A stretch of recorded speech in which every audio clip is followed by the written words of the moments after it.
kasi no mo 38 we settle. Damage. Oga. Joka sinoga noga o arasami. Meneki. Ejuya. Joka sinomo no 38 we settle. Damage. Oga. Uwese baba o. Uwese abuyire. Uwese. Oduwa. Lawimi. Na Eghianruwa sogera. Estiu ruwa. Ugume boili zenira. La won he no ayo bopa nyan. Oga si Morocco na mana le ba na pe wiso. Ege pe wiso. Ye la bebe o. Ya bebe. We baba to ka me mare to tu o ma be kigo. Yo mi me dera ko me ma Baba yo. Baba yi.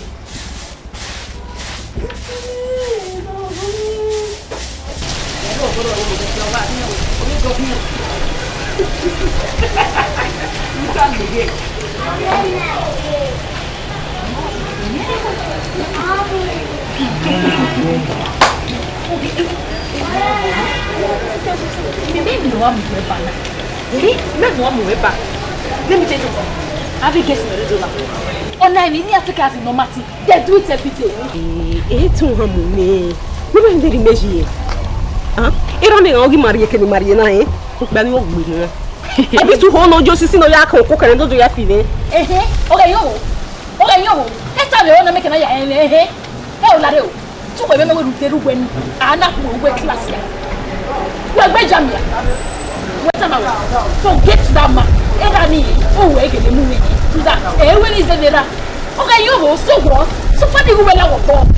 You met some of Vedona, eh? I need girl, by Vedona. No, I was up, or we are rackets. Error. What does it? If I go, just say what to what I will. Yeah, my wet Timothy Wapa. Lario go, eh? Who call me? We won't see messy, what's soon now? Yeah, me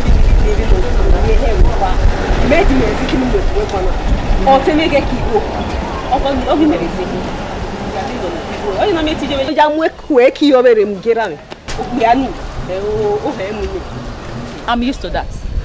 Only me, talk with me, Bill. Yeah, I'll get a wedding. A part one, no? Part one, one here. But I'm a part two. And I win again, yak bow or moko back. Or where that way, you get bow or moko in it. Or you end up with Konopia. I won't be a family or walk here way out there. Or we ain't setting one zaga. Irami must have given me. Again, Minari Suja. Irami was a very nice man. Let's go there, let's go. What go me here? What go me? What go me? What do what? Hey, Vie. It's a mirror. Era we are go next week. Next week he says Rome so mallet in the jam mallet in Era no uwe no ayo bokpanya. Na ogare ya e ko gbo no me. Be no wa di memory de ti me go. Imi ari enu ene. Gwalo no ya gbo no ma se de kan e. Era no wo si go na bifade. Abifade mi ropa. Abifade it is spell ni. Wa we wa ku go na bifade. Me no e be wa si go me. Abiera mo bi di yo bi me ta ma mi du pa ngwa na re. O du wa. Je me ba go me wa. De yo bio. Osoja iragbo maiwu ogare la ogunme no ugwe baba wo bi eme a omo bi obi eme gume no la ogun oni se rodi le ko we gana robi o ka gume gwa wo mari gwa me wa na gwa mi no su ni boy ona o oja me ke o bi ayoko iya ke na mi go Iye ebe so pa o so jai ma gbodo lórí ome Kasi me o ke soja so wa o mo di o mo ba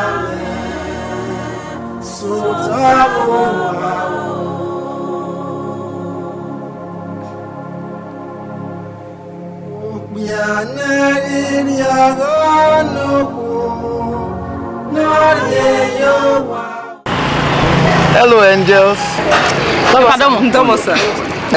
Direction Uwadiae. Pa mama bodu mbori ebo. Mama oni mando disturb you eh. Sala egima la moto no, la kidnapper si amo. E kama egbe moto na kidnapper. Ya we hit kill na haini. C'est joyeux. Pardon, ouais c'est pardon. My coffee, let me drop for what? Like Uwadiae.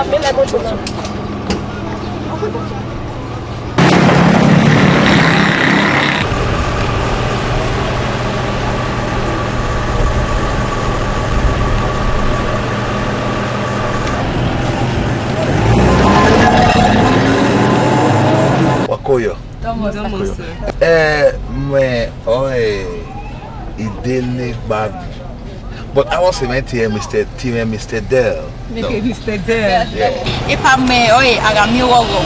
So kwa bana was meant to OG fire for fire. OG fire for fire. Well, what my dear? Anymore do worry big jokers. Oh yeah.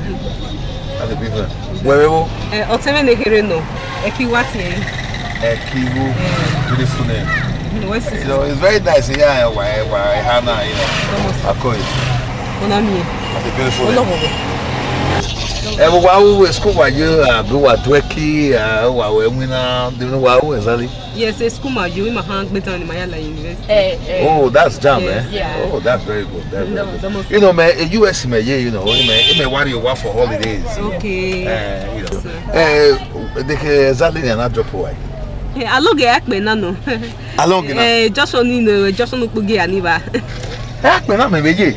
Yes, now. You don't know why you right. Yeah, the big house already end of the street. Oh, that is where many. ROSF Joker. Oh, ROSF Jokers. Yes. Also, in your viewer.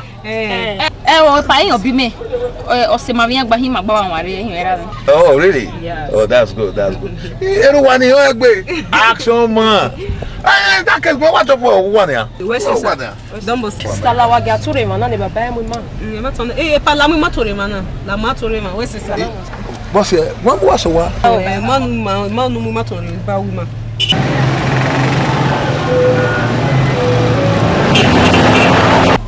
Dua. Sir? It's only good one. Yeah, you see, yeah, on you know, once in a while, do I help me a while, you know, when my father in Nigeria, I'll do anytime you want to see. If I am Magbari. Okay, Magbari. Okay, I expect to anytime. Okay, Ahwe.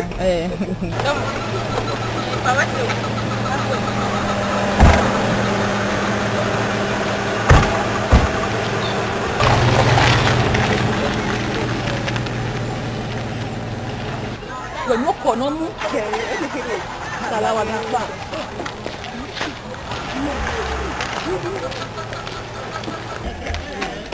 oh na tu wegele nyamu gbe wa ko wa yan wa pe le ya because me ma trust ya ni vene e ki wo ka da ma ifo be na ma bo me o he kidnappers o we hoji o he ma ni yo ya wa ti gbomo emi no ri mama ya mo ma boy o we ni me do gbin ale ba bo wa yin ma di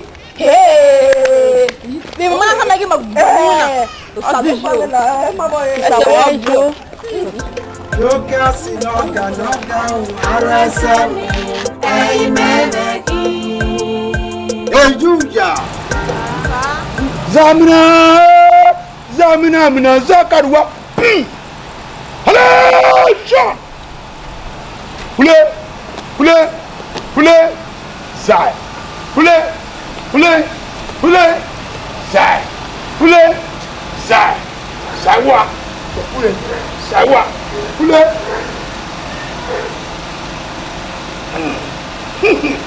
RSF Joker of the 30th Battalion in Newi Settle.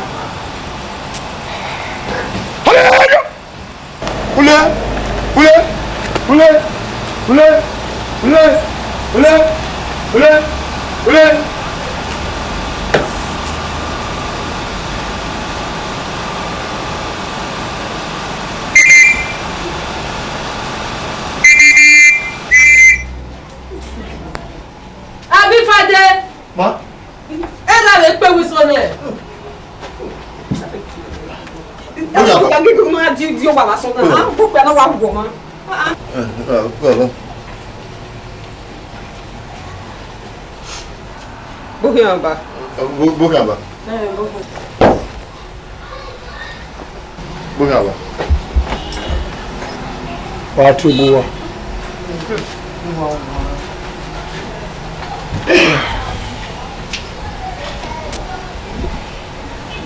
Eunice.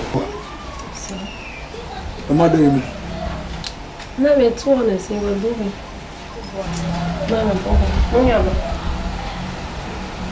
iwe ni ka mo ri wa gu ke wa ri wa gu na me be lo pa ro what aga we wa ro mari wo mo bi no ke pa yo wa iwe me ni wo ro na me won de kara ya ebegbe e no ya ro yan be jam ugu zige school no mo ko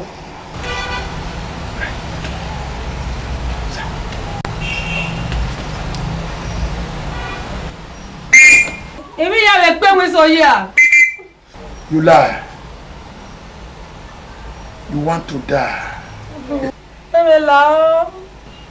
Do one make dead body will one evaporate and condense my food here immediately now.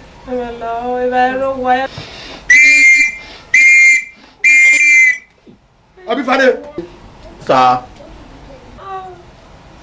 A shopper in Eghianruwa. Owari kino jama you bokan. How are you? Eghianruwa. Good. Maria Zeki. We are 6 feet. How are you? Baba ni se na.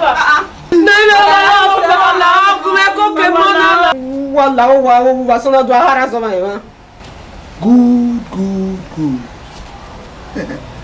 RSF jokers of the 38th Battalion Brigade in Esoja. Nobody dared me. Attention!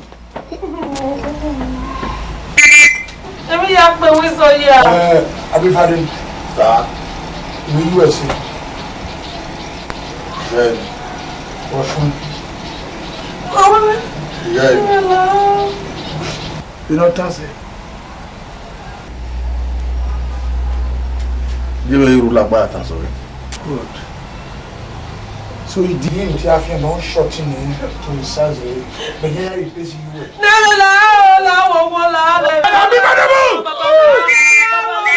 Everybody have a go.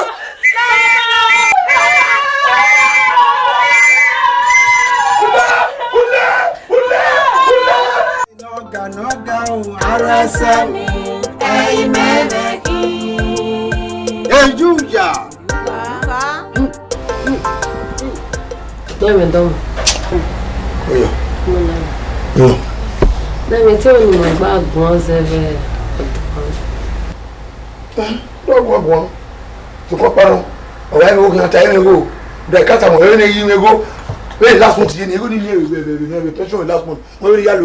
Now, any other time where my enemy who can that is so jolly and woman to no go carry on a day. I went to Soto, Yam Ego Papiro, very Yalu, Numero, Yago, we go, we tell one and go make it to that now. A soldier is a soldier man, and then I tell you, you have a pencil. I will put so loud. So poor. No, when I may only my guns ever do me. Ugwa mwezo kodao. Uma mwezo kodao kbemuso. Ege ya ya je gbeyuna. Ewe la ho. Ewe ni oni tamawe. Wozi ona onu zigo ni ni wo. Abi fado pa zigo na. Ani mi ko evania enbe la ona me. Ewe ni tamawe. You see, on a time we go. I dey na kbemuso na when Eunice muso ekpe. La kbemuso la. Me makata mu wewe. Emi ko nu ro ma kan me. Who are you be alien me? Do what be alien? If cook me by what me cool. Hey, ya, it was it where you buy a soldier make here. A soldier man is always a soldier man. The Marion, you have a body man. We force people, I'm me. For what now? Me do you me it was you no more. Although you are cook that one, get on that one, and you know that way the work of people. You know that way the work of people. Me not be able to see get over my dead body. We don't do that in the military. We don't try it. No million. Omoruyi na give me again. Here in the house of prayer. Here in the house of Senate. Here we cancel. I mean, my family. Lao. Ogbono. Ekeno bi na. Owa ma mi wa hun ze. Ya sukina aniyan. As from next month. Who are near Yeni? Yes, we are Sayo. No, Onena, Digway. No, Yakuso, my boy. Yes, we are Sameruda. One young man. Oduaro, he helped you when he could go at SS2. You can continue from there. No SS1. Thank God for you and for herself. She's a very beautiful girl. If they are fair, I'm going to say, so that minus one me wo and you know it's go mogwa ya no se my body force go kunwe if you ogba already they go me here look at listen it's time already no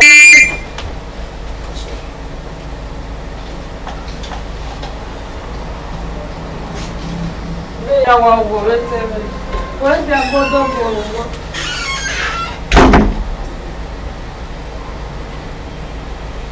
Do I want to go? They look okay. They were another fear. They were coffee for people. You don't need to wake up for Media no Biomoko. You know, it's again. Military man, it's a door. Our war. Imam, you know, where you are, man. A soldier man is a soldier man. Anytime, any day.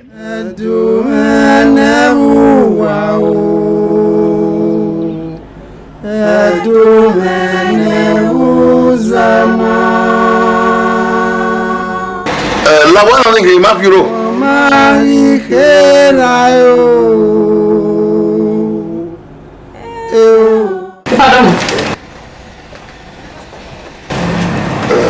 Okay. Mr. Deal. Oh. Tu sabes, can you model with Eghianruwa? I was here with. I was in. Yeah, married. Yeah, where if I were my pay, that's where I wear the moon. What?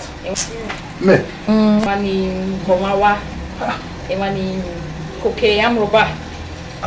Money kidnap one. Only me. When the wire was go. So, yeah, where, yeah, I said, with that one. But what was the one away? Epa. One setting woman. Uwadiae. Oh, you do. Eghianruwa. Omoruyi Awawae. Epa. Oh, no mena. Ego meziota. Ya mi o mercy bu pa yan. Edo ka oni mi weni. Iwa ewe o mercy hin. O wana ti lele hin hin. Lewa sewa. You are a very nice person. You look content. Sit down. Go ahead. Croyo. One more. I know. Mr. D. Why are you where and one your woman by worry? Don't be way. Like, no poye. Oh my God. Ipa. It might well be Eghianruwa. So, Kopano, I'm old enough to satisfy you. That's very sure of you.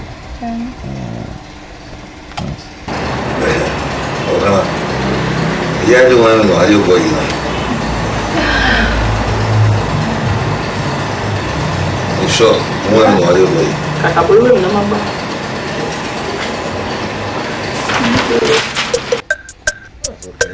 I do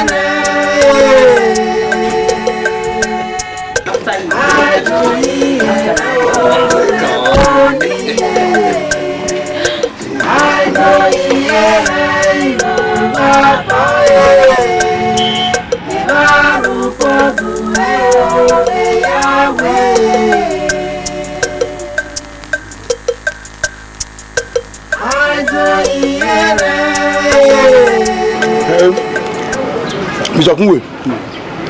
Ijoni we gbe apply. Ni ari le bia wo. Okwe se. Ona obio sasuji noku. No wa mo pe ajogun le ma koke na. Iji owo kana owa okulo. Owa okulo. Osare bo pelogbe. Lemi no wenwe ku yan e. Ona no fin na. No yo fin na. Owa mo pe ari o teni. Ipon sawa ese no me. Emu no fe me ni. Oga ya wakin. We are also women here. Even wa via o yebe. Ya wa tiebe. Anyamo. O we me ni na ko package o we ari webu. No ya gi abe we gun. O wa fian ro wa ye gbewo. O wa fun han furi menoga. Ori ogu eni a. E wa e beri ho. We ekere no. Ove se dia we la pon. E wa e flow beri ho. Oni di ma we yo ori egori efo ni. O ima e wa lo efo beri ho. We o wi me. O wa ri gore ebo na yin no. Efo no wa ya ga e. Ri ona ni yin. Ri ona ne. No we ni wa ri ni yin. I wa ri ni je ne. No ike ina ko ya manage school fees. Ri ai Ewa very ho. Stop it! Don't we figure in mind. Yeah. RSM Jokers of the 38th Battalion Brigade in which sector? We figure in mind. We me. Ma ni bi gbo ni gbele boko. Yeah. Ala ki na gbo kechuku we marewa. Is that 50 mo gbo ni wa ke shute wa ni wa ipa yen wa goko. Yeah, ni ma You want to try me? Let me say. Will you stop it? Anyway, meye uwe me ti package o mi ari ewe po no ya akodo fi egun me RSM Jokers of the 38th Battalion. Yes, meno Ino we settle. meno Me uwe fila kan gbe were o. Uwe asori me. E una gun egba were o. Omi me gbe pa mi si kange be webo no jebe ne kwere. Ya ni mana ku kotore. Ya ka re we ma gba. Ya ka tu me. good. Tu ti e bo me. Ereri me ma we gba. De tere me gba. Message do alugi me nu gedegbo. Kwa ri okay ni mana ze yi hasa. RSM Jokers. Uri ekpomo, uri etozo, uri liver, uri abody, unwe na pa, udo nwa yan. Akin po wo ngwe gbe ekeke so unu ino we ani ibe denu. Na igbo kan yina. RSM Jokers. Oni say. What? Stand up! I said stand up! Stand up, please! Hear me? Evaporate and sit down! Hey, come away here. Where? Hey, come away here. Madam Oloye! Evaporate and condense here now! Esoja-Nemwenukhun si gbe pe won le ki Our good name.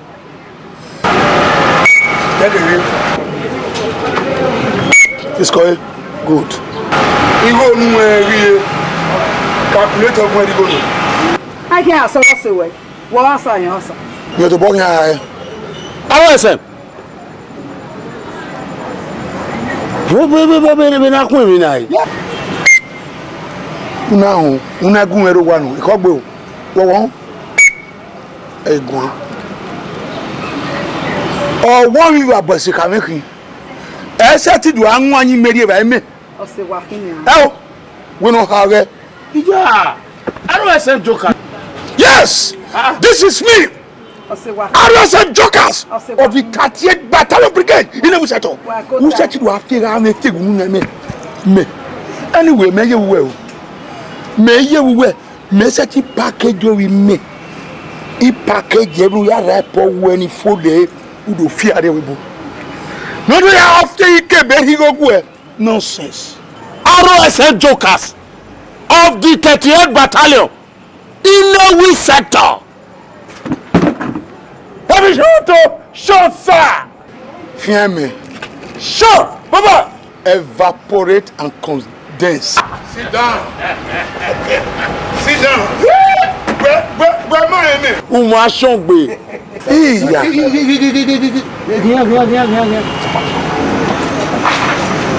Uwadiae. Hey, my friend, come back.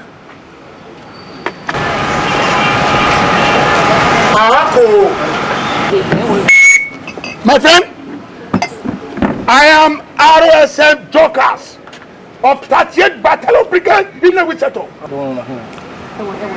Will you evaporate and condense away from here? My friend, will you move RSM Jokers? So what? I said contain and evaporate. RSM. Sit down. Hello. What is it? Everyone is man. Ọ̀nà wo yọ láti gbé wọ́n ẹ̀ sọ̀rọ̀ ìgbé rẹ̀ ó lè lo gbé àti gbé rẹ̀ lẹ́yìn lè gbé rẹ̀ wọ́n àrí rẹ̀ padà ẹ̀jẹ̀ wá fi ẹgbẹ́ yà ó ní ìwà mọ ọ̀rọ̀ ẹ̀ wá tiẹ̀.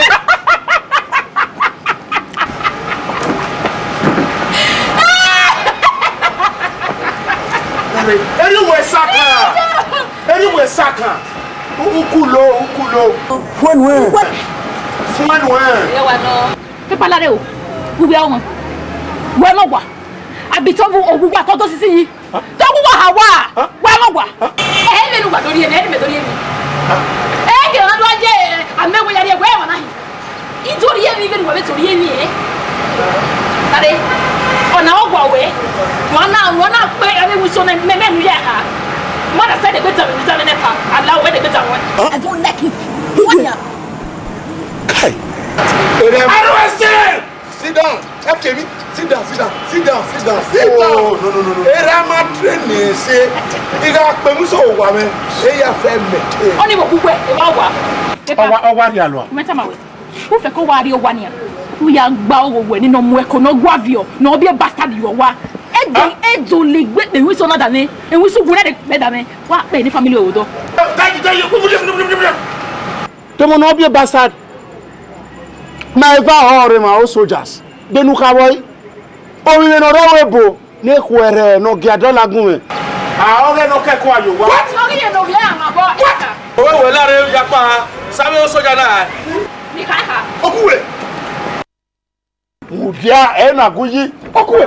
U ma understand. Me la no. I say I understand. Uzaogbe. Stop it. Uzaogbe. Try to quit banya.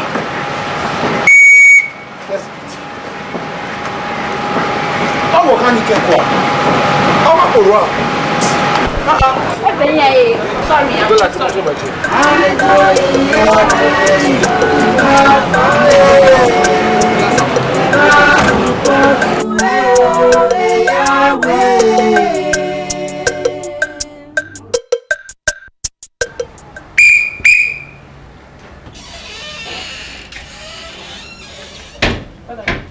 Salame. Okay.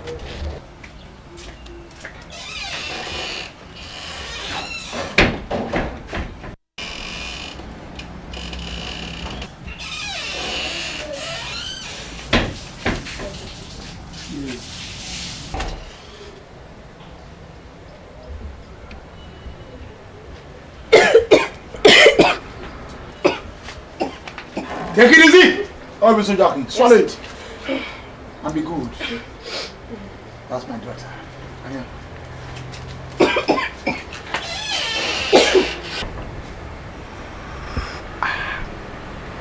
Mana ma we gbese. Ugo na mi we na yi. Ka ma de do.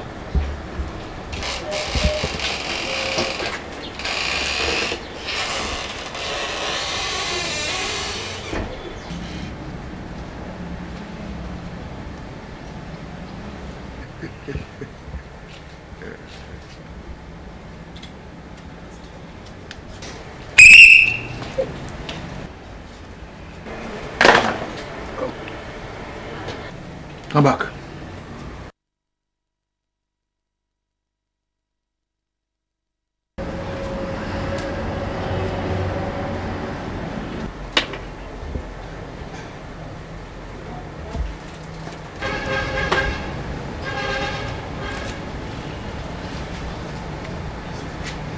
Odua. How are you? Ima ve ogogo imariyo yi. Awo wariyo. Egena.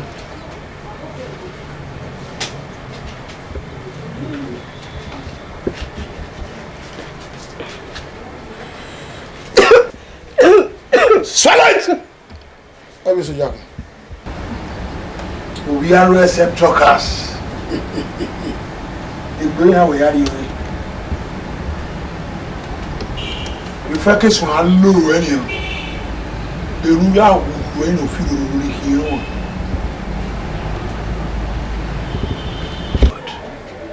Man who ban we feel it down. F9.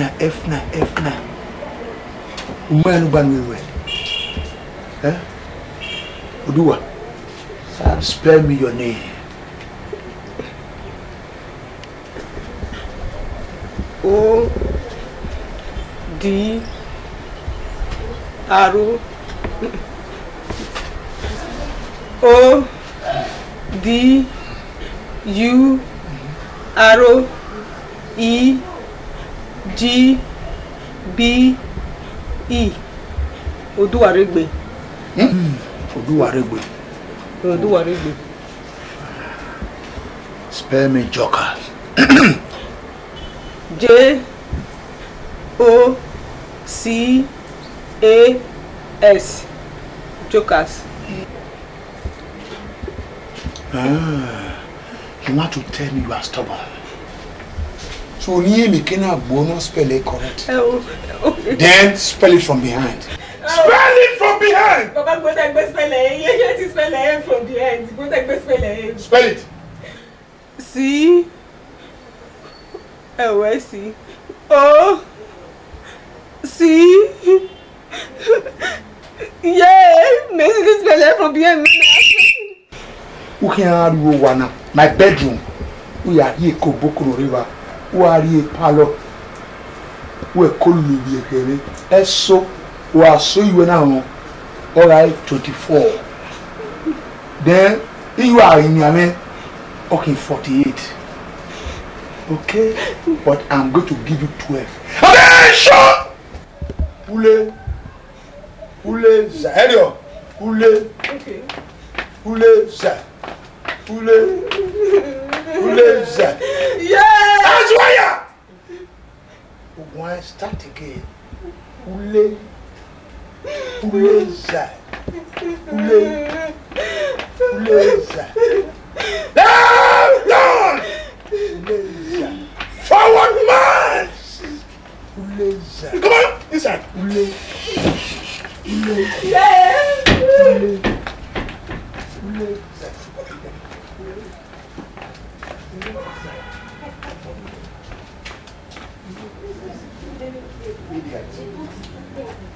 I am some jokers. What be you are?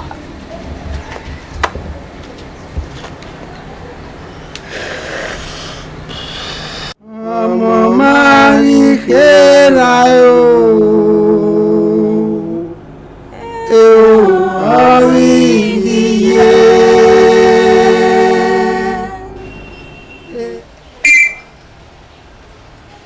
Abifade. Sir. As a military man, RSM jokers of the 38th Battalion Brigade in Navy Sector. Or how can you see war?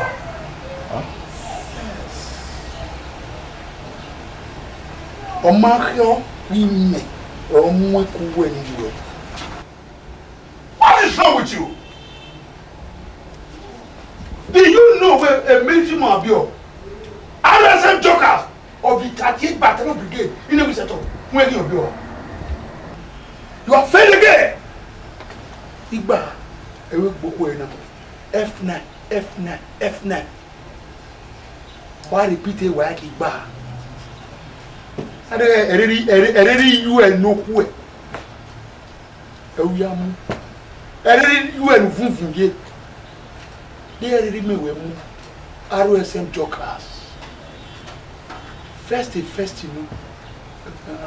Who was surprised, man? Who was surprised? Wow. Mbakata mgwewe. Ereri men na akibi. Even the me only I basic. We may understand. Me you want mojita. Ah me go now you ga ama we me shut up. Boli go kwa kata mawe. Na kai mata mawe. F9. Really me ati be. You shut up my mouth. Attention. Artists. Then relax. Sit down. Ya go ta mawe. E je ko mu we. Who said you are here me? Did you go to school? I don't send jokers. Okay, I retire. Feed my child. Who went my way? I'm retiring. We knew. I got swinging me. I don't send jokers. A soldier we may hear like baby. Now I'm saying a row. I am telling me, we were 50 in number. And I got 50 in winner. Before you know it, a 50 he pluck any. He give him a how now. Kapu, kapu. Up by here, Lord, and I go to kapu. In a buy for whether you like it or not. Who we can't take Benin? Yeah, you stubborn, boy. You break it well when you will be you. He cover up. You read. Okay, mere na afi pifi na ya odi pifi okuta afi ebe dio. Doge is already must to just school no. Baba go yebu no aye zekwa. Ko you da sabe. Me woni nyaje bi na kopeji. Akobe obito lambo. Olita obito commando. Me be jina na baba mi wa practice you to obito terminator mi ala fi. Me wa suwe no baba apesike. We a here ode, here ka we. Re obito terminator. Re obito ta we wala go. Me not digital now. Shut up your mouth! Like mother, like son. Attention! Attention! Hula zai.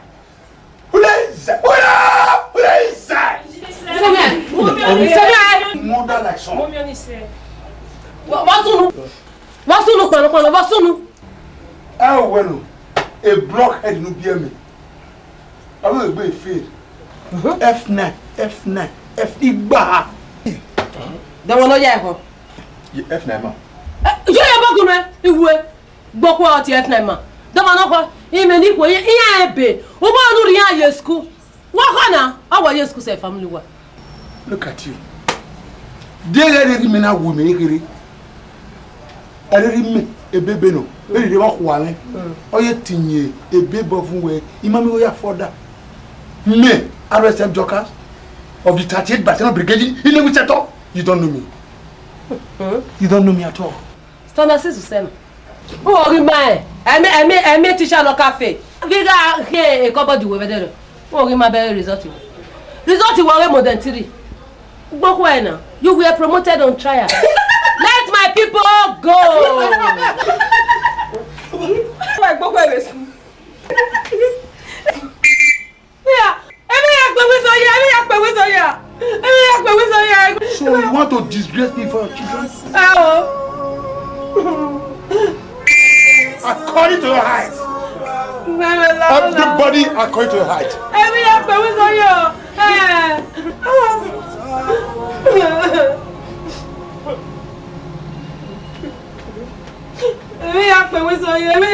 Are you there?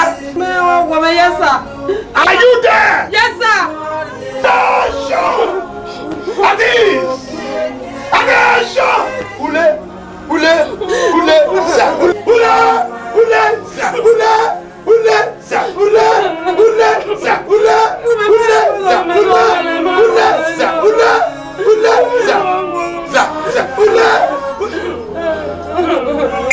Everybody evaporate and condense to your room. What do? Nobody. Oh, RSM joke. Yeah, you go. Liberia war. Yeah, you. Ah, Sweniye. RSM jokers. Enemy affair baby. Attention! Ule. Ule za. Ule za. Ule za. Ule za.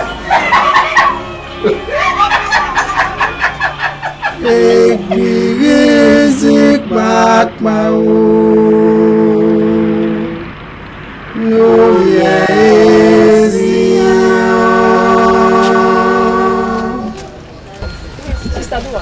Akatira ni no nyawa no kwa no pe mani.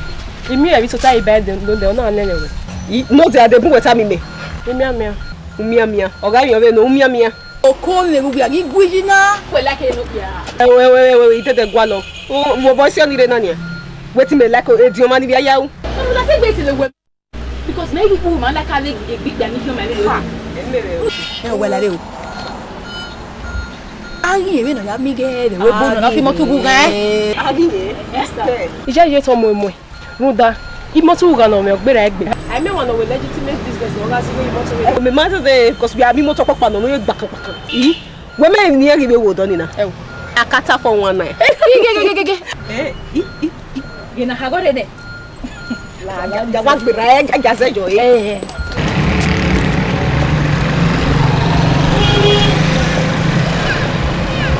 Oye, apoyo. Agua wari wala bono emu waso wa. Pasamos. Vamos a. Aquí vos. Pasamos. Wala agua wari wala bono emu.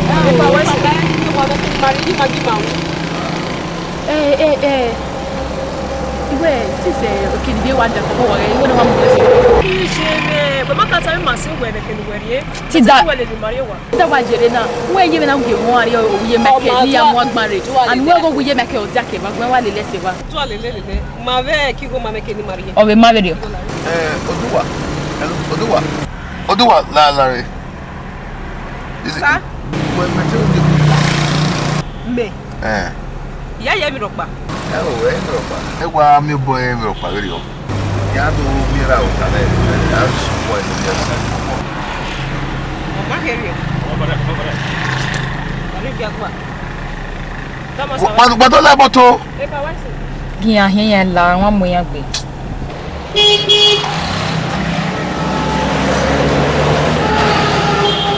Ewe na ya oyu.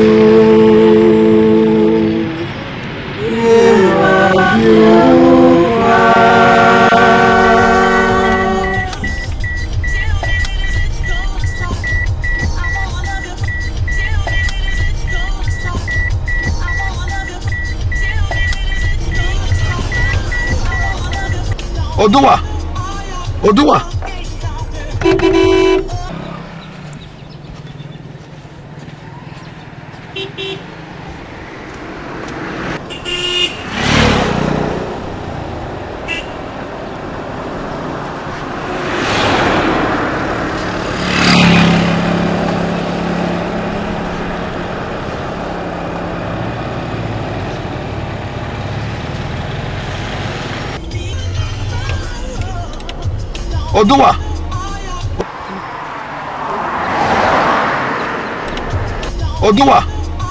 Oduwa.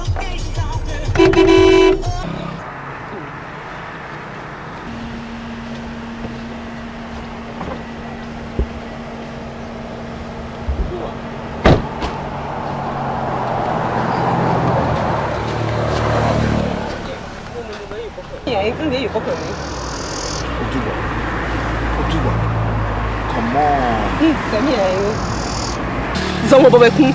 Wonu sebe bobo kan we gogo. Agogo gile le na. Agogo. Jesus, every mama can we can. Oh, ma ge na ti ogogo. Mo na ti ogogo. I don't have even remember getting even remember. La re kun weta mo. I do yere igogo. Oh boy.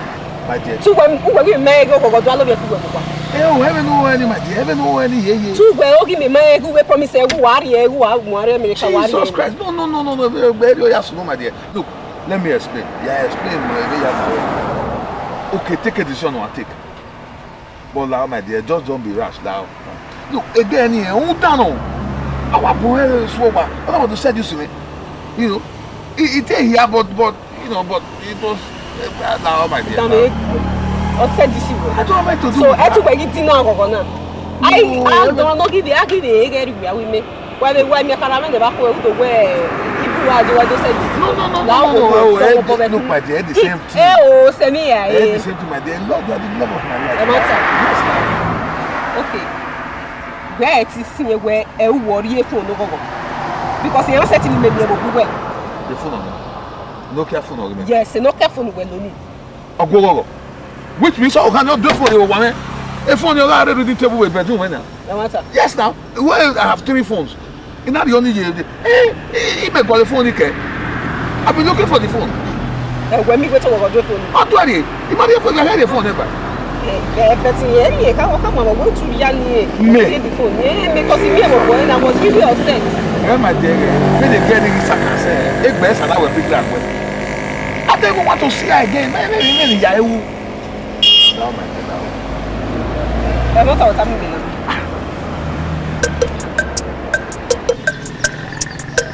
I do Iene. I do Iene. I do Iene.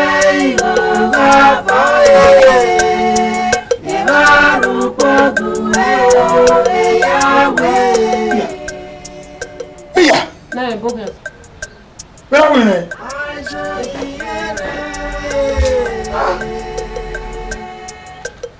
Oh, where are you?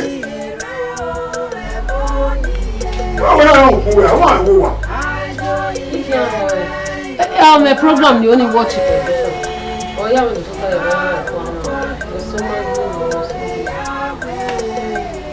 do me anything. Don't say me not to worry, woman. What are you going away? Now, there you go. No sense. Now, can I? Yeah, evaporate and condense for you. Every yak was so yeah. Imagine. Oh, don't I don't want to. I never that I get. I so.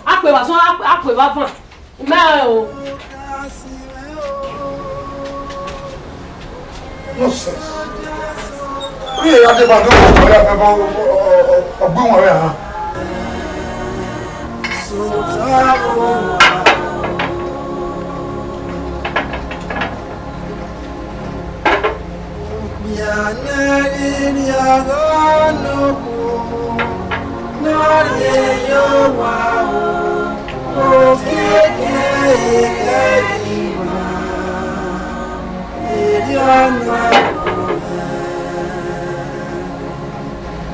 Morocco ni okana kia na bunse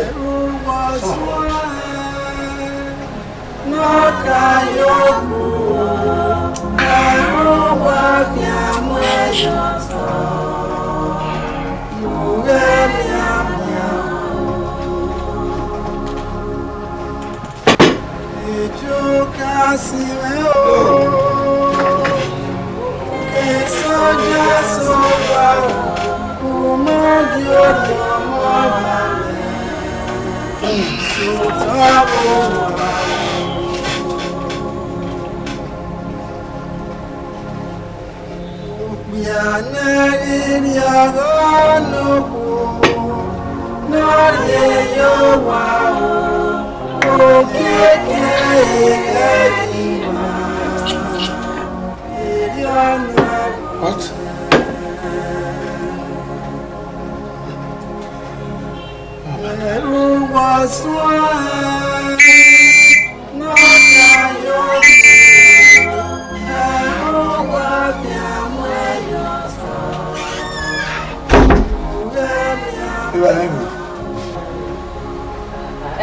Ya body a joker geleki. O ni life for the e come for. Me real life for.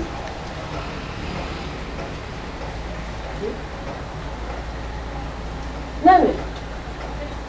Mo ni ba ye ba na. E mo ba ye table ke o. Ira ebe wo. O fe ri be ya ri wa. Who's over? According to your heart. According to your head. Are you there? Yes, sir. Yes. Are you there? Yes, sir. Are you right now? No, my Daddy. You know when the kid go young with I went to go. Oh, you be tell when over no more coming. Daddy, stand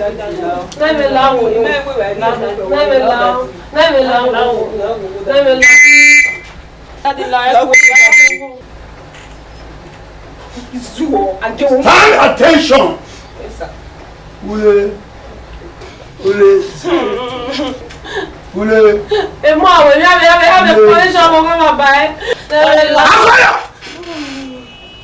I'm talking, you are talking. Sorry, sir. RSM talkers. Continue. Ule, sir. Thank you. Sir.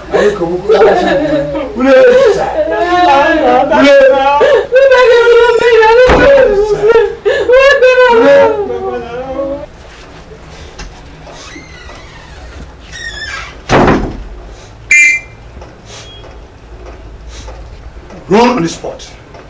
Obama. Run on the spot. Run!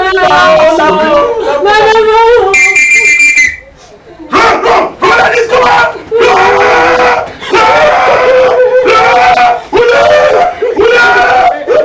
Sir! Oh, Daddy.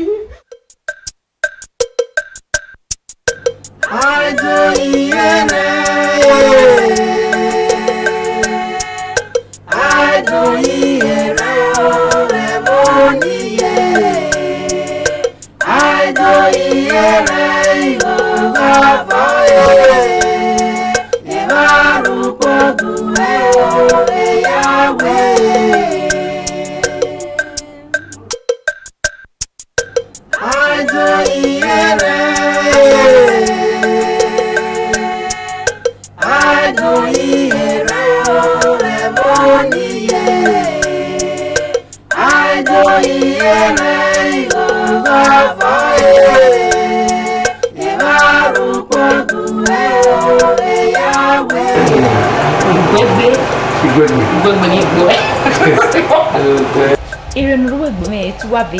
Fire to fire. Okay. He make besezi. You igruna. Oh God. Ya nwa digwe ye to. Okunota we igruna. For real. Well, Otatano. If this is how you been now. Ahola. Yeah. What finish me ya bena? Efo. When we are going, I am to finish it. Oh! Yeah, where you take one a balabala on it at 2. Everybody I met at 3. Well, wait at 2 no listen. Who courage you wake up. That's not what women. When you tattoo. Yes, I will go on. Balabala wale ni tattoo. Bebe tu wena. Age moki to re no. O ko ju weka. Ya do ahia. We para. Mo ya drop we. Worry. Ikeni ye won give me ma na do me we ba ni. Okay. Just like that. Yes. Go para. Kana ya bu la para. I love you, you love you too. No, for real. Yeah. Yeah. I'm also too much. We are you. Oh, we're going now here. What's saying? What's I worry do? No, I'm going here. Chill back. Yeah, Mom. You can well watch me. When nobody give me a ring, I'll pick you up anyway. You know me? Cut to veggie. Amana, bye. Washiri, or what? Yeah. Oh, go. I didn't tell you that you were really.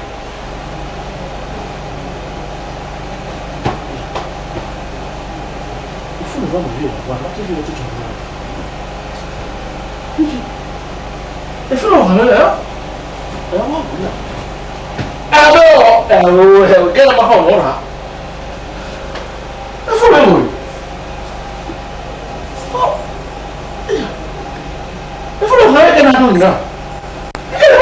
I'm not doing Iki lao. Ni ke boss I make balance o. Ruwaswa Nakayoku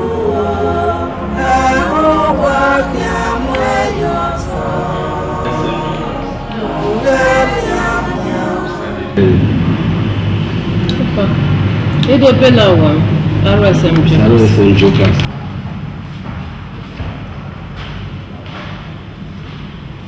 It is free. So keep your winners there. Sir.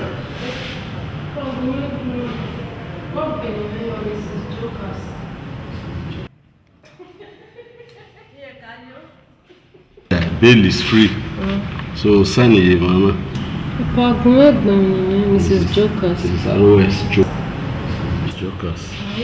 RSM Jokers. RSM will be born my mind. Who were you wearing? I asked him, look where so John where you are. Oh, see, we'll see, we'll see. Oh, where you Oh, yeah. Oh, we're not war winning. We're not war winning. Oh, why you be a Morocco? Because I don't move well. Ah, don't mind it with your mom. I'm not going to get why you got anyway. La Jama. Do you want to see Morocco? Eh, pa, what me no know where you go. Well, I sorry, Bob. Papi. Titi. More papi. What long in the night? Well, the Morocco again. Follow to Bianca. I can't even do Benin, man. Gapa. Well, Gapa. Then you might be where you say where you are. The Morocco again. Oh, what? You know my camera. Oh, don't go. So I said. Oh, no,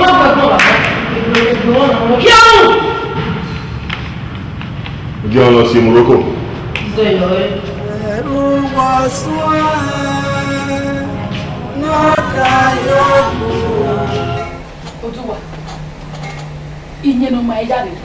Tire do hama we zewo cinema we gba hin when I kokotore ni e man do le ke we mi ropa wa do won do ye na me we ti ma iti o se e ka pa wa return e sponsor wa no e wo no wa bi are obo wa bu so me vie be owera me ni we de weekend no bet we dey kin no wa jaje ni ke won ke me ko ma ye tide road no so we like the land so we me na we ni bu we ade no we era no be vie e bo wa na no na me ke na wa kokko wa pa ruda egege na ipe bana mai ga hia Mami ade no wa mu re na e no mamu so pe ra me ku yi kai mi o da mi oba e ka mi pa ku mi ani we ka no ene we bagwan kana umera me o so ja kana ko wa no ebuku he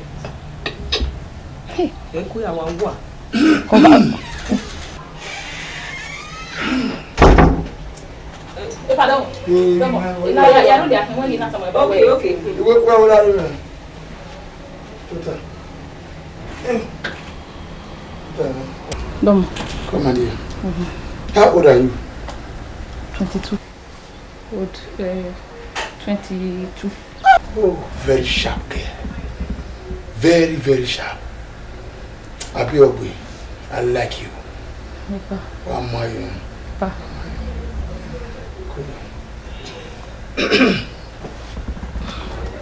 You got me interested in what I tell you. Papa, don't know you understand it. Oh. You know what kind people also. He about the I may walk back no my when I as a boy or they sap about road. They're not the time away, not lying my back and make a number. That's okay, it's not bad. But I maybe I hear so. You know, you know, when I met you, I will travel. Papa, I never go my last The way we went away, young way I can be a shine. If I don't know what you know, Where we are my way. If we were in the middle, or we're having a weekend on here, so many of we are like a land, so we've been in the middle. Then after since one of them was so we're having a very well. I remember a week. I know what to do vaccinated.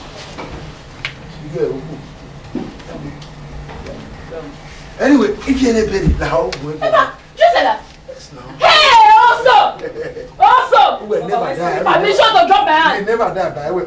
Soldier never die. He live forevermore. Amen. Also, Mama, I jump for you. Swallow. Yeah. What's surprising? You may make it money. If that's my way, in that way, no.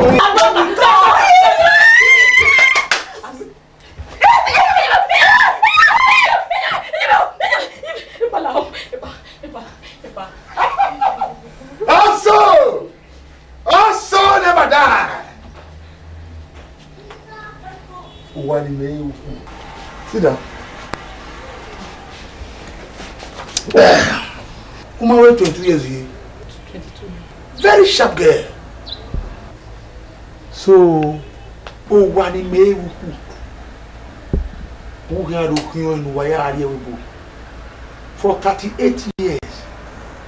Nikiaro as a military maker retired. Burma War, Italy War, Congo War, nothing in the commentary. Everyone can go see him in the building of War for any of the government. If we retirement in America, has I mean. Right now, I want to teach you a lesson. A lesson you will never forget.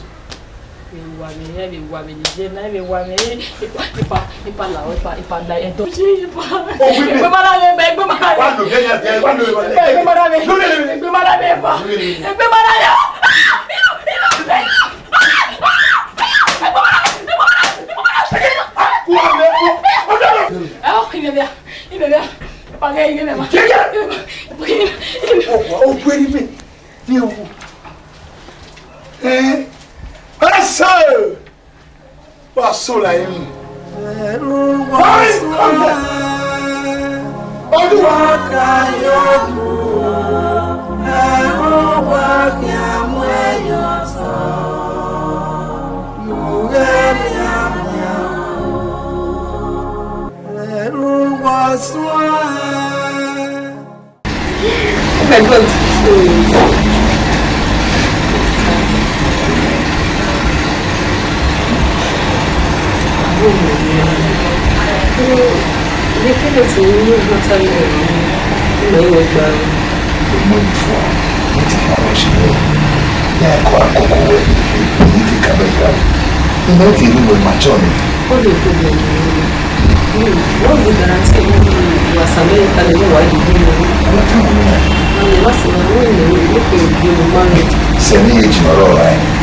Just the number. I'm gonna take care to call his house. Then it's only number.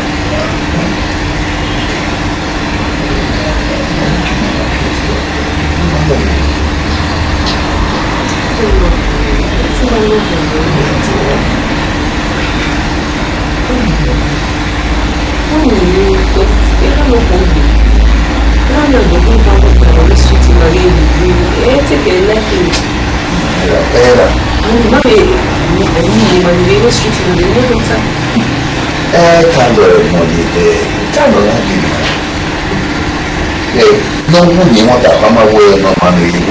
You see me, oh, I know. Well, I'm being what I did. That can't do it,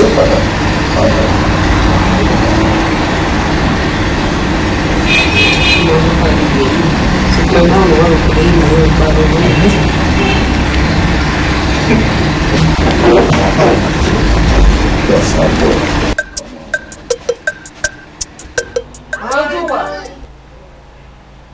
Oduwa.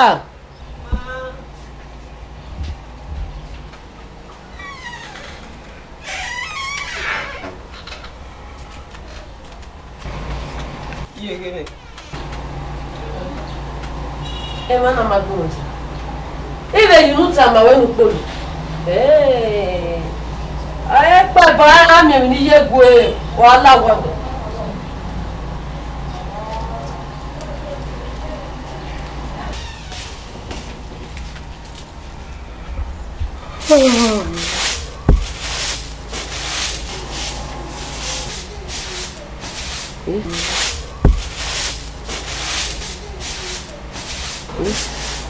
Where go follow your blue? Oh, well, come here. Good on me.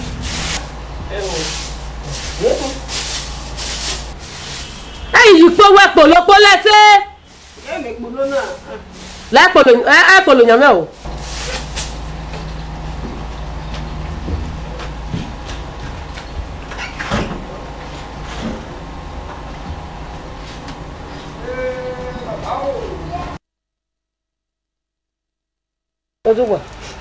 Ma. Nike no we senior. Mommy. O ma lo ton na mo kono. O du gwa ma lo ton na mo kono. Me ni gwa ya we you se we no be se. O du wa ri we ya en do. O du gwa. E pa mi aya tu bi mo na wa mi. Mo do bo e pa no. Ulare. We no wa tun wa obi e. Wo fe no ronda medicine na. Wa le so igbe. Oga le o fe no meme. Wọ́n lé lábẹ́ small pillows wọ́n lé lé ya wọ́n bẹ̀ sọ ìgbé àmì ò yẹ mẹ́bá wọ́n sọ ìgbé. Mọ́mí ẹ̀ obi ọ̀hán ẹ̀hìn o. Táyà bá bá gúnú ẹ bá. O ní ní kí ẹ bọ́dọ̀ nù. Gẹ̀gẹ̀ èvi náà ẹbí sọ pé gẹ̀yìn bí ní iye náà wẹ̀ náà ni à gẹ̀gẹ̀ ìkùn wa mo náà gbọ́n ẹ̀ bàbá àpèmú sọ́nà ọ̀la ló ń yọ̀rọ̀ ọ̀la àpèmú sọ́nà gbọ́n pàrọ̀ ọgbọ̀n. Yẹn la lọ́nà yẹn kẹ́kẹ́. Double big one.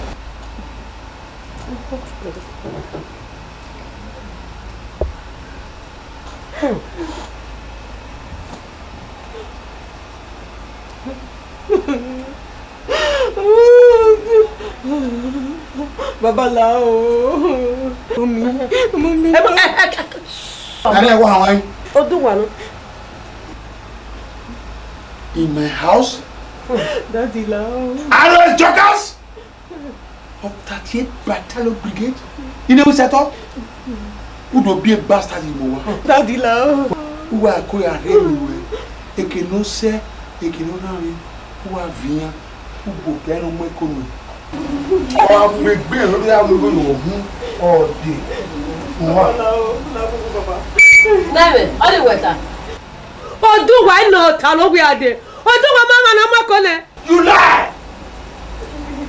RSM joker? Who be me? Where am I? Where am I?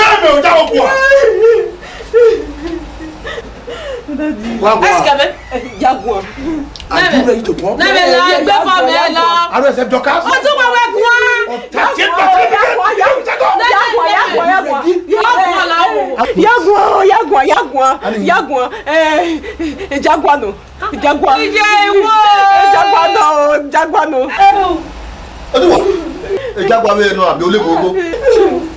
You know, Jaguano.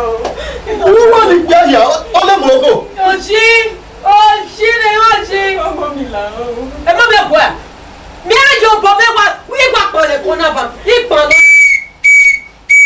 Everybody evaporate and contain inside your house right now.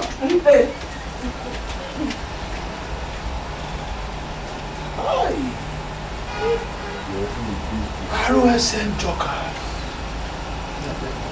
Jaguar. You are dead. Yes.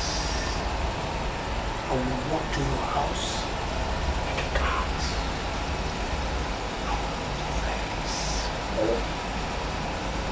Grab you. Excuse you. Yes! Me! Attention! I go here. I go here. I go here. I go here.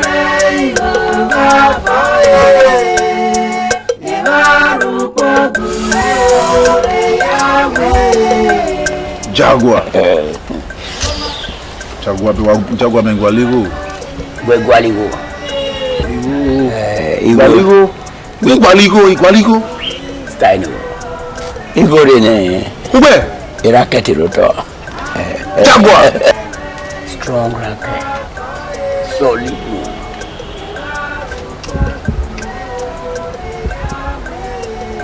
Jaguar. Racket. Jaguar. Flow man. No. Ngopuna Sabato le. Sabato Le. That big office. No Rukboni. Okay. That 2 stories in it. Yeah. The man won't borrow on our office in River. No Omoruyi Bank. This Friday. Friday now? Yes, okay, Omoruyi Bank.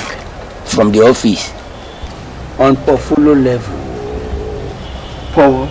Portfolio level.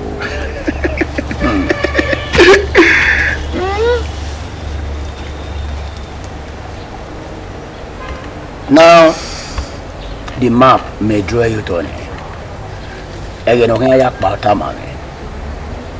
So, that period, I am moving in my area. Then, oh, you need to have your office in it. Our truck, eh? Then, may block a name portfolio. I discharge. Area where you go. Area waka. Jaguar.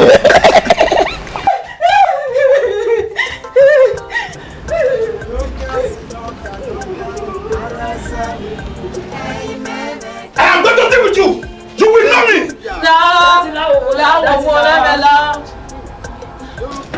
I will so deal with you. You will not forget me.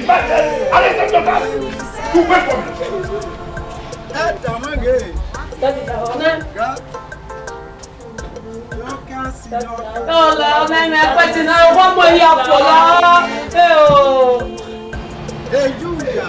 Hey, echo where I mean. That bastard man, that useless man, I will shoot him, I will excuse him, and I will take it back. Myself.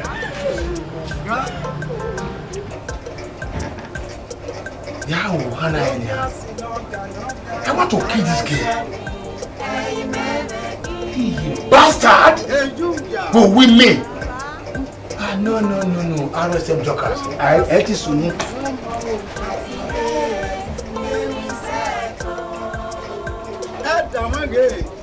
Kill this girl.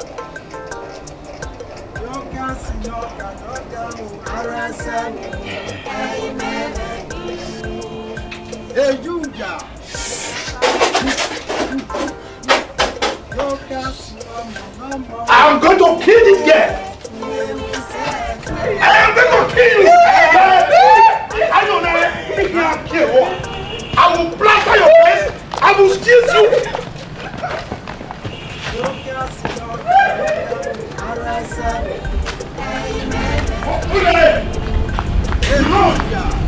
Okay.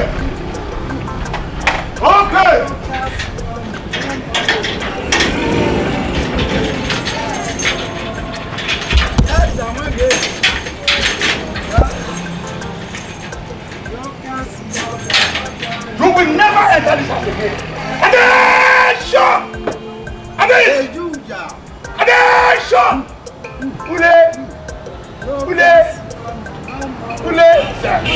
Oh my God! I am going to deal with you.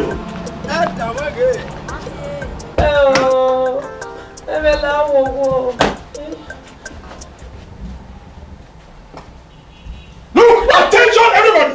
One more word, you are dead. To hear any RSM jokers of the 38th Battalion in the sector, you are joking. I am going to deal with your daughter with full military order. She will never forget me. I will bomb her, shoot her, excuse her, destroy her, and take it. Yes! I Attention! Everybody evaporate and condense away from here now. Yes, sir. Attention! At ease. Attention! So you are in I hear Liberia war. Yes, so.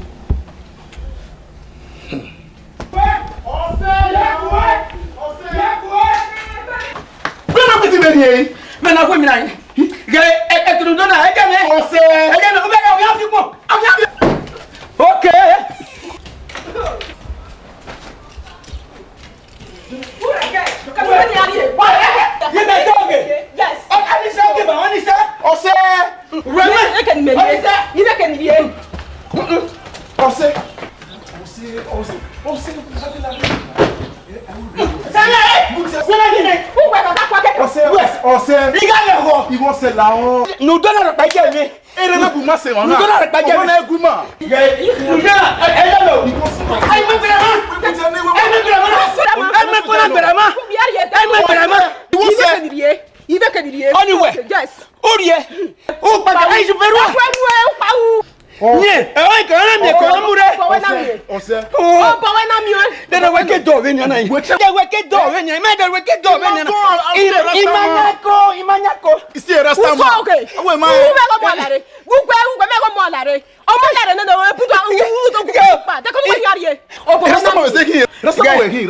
Yes, all you will understand. Now, oh, back and Asia Peru.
If I catch you, I will squeeze you, I will bomb you, and I will take everything.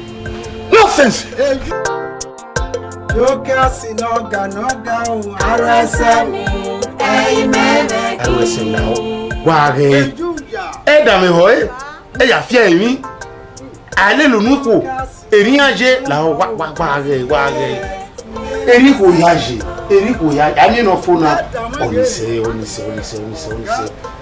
Emi ya lo kuta aka ma adam yo. O wa se mi ai. Joju wa be na kun mi nai. O no gwa. Wala mo. We ro bi me. O gwa. Mo ka ro ye.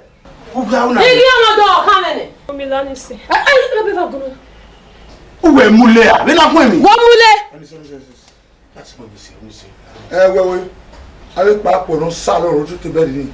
Ya kun e ba e. U vie ya de wo la yin ko gbo ni. O gwa ra bi ju o je na wo ko gbo. Se na ka be mi fon na. O ko me. Arrest. Pague. Ìwáyà yìí jí sọ́nà náà ayé làbú. Ìwáyà ìpínlẹ̀ owó pẹ̀lẹ́ mi tó. Ọkùnrin. Bọ́ ìṣe ni rẹ̀ ni. Wọ́n ti bẹ́ẹ̀ láì nẹ̀ta. Níwọ̀n tó ọ̀gá gẹ́gẹ́ bí mo ṣe. Ògbẹ̀ mọ́ pàrọ̀ ẹ̀ nẹ̀. Ìyá ayé lọ pàbà ẹ̀ náà. Ó yẹ yìí. Mú mi yìí. Èrú mi yìí à. Ẹsẹ̀ kan wá dìbò ìhàlá ìwẹ̀rẹ̀ so. Ẹsẹ̀ kan wá dì kí. Ọmọ àdọ̀lọ̀ náà yìí náà yìí new chances. I bet it's a con. I must say, what? Oh, you no ati me. Eh, we me you do wa. No kaka. 2 weeks time. Any boom here ga fun. You ke ba me, wa me wo me. Ogun agbera. Ogun agbera gbeju. Ogun na gaga so. Ogwe. Eh, ba na fe, we so gba e. Imi so to we ne. Wa yokwa, mummy. O yokwa, e mo me okwa. O yoko. Wa e ke na re agele la wo esi. RSM. Damale, egbe. Pia, aba. Ta. Let's try. Go to what? What kumewa? Abena kuna na leji. What do you mean? Why? Emi o e wele. O ri mai. E gbe mara we ni ya claim go person we. Igi se ba, igi gabu. Igi se ba me get ordinary cool.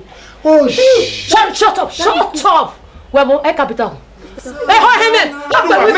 That gunu. Attention artist. Ule gba. E pe soja kan ule. Ere ya wo yan. Ule gba. Check like soja. Wow. Lare. Wa le mi awa le. RSM that. Wa le mi awa le. Wa bu je ye pa pelu wa. Ijo do wa. Gwe mama. Imune suna hin. E te me yo do wa. Iwa me ni e me ke ra ko. Yo do wa. Anana we. Oh, how are you man? Wa le me a. Wa ju awa yo. Wa le me.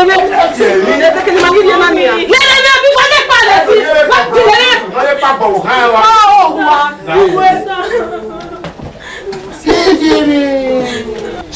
Oja. You know what?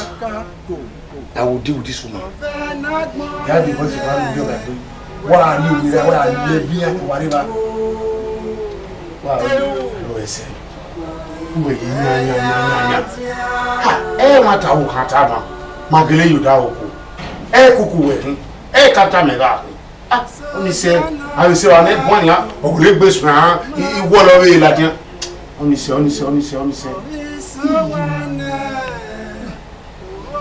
Okuna wa finish man. I would hear the Kuna mi pension. Who gonna get no ya mi pension? My Kai. A mistake no waru ese. Wona gbewo. The grandma phone enia.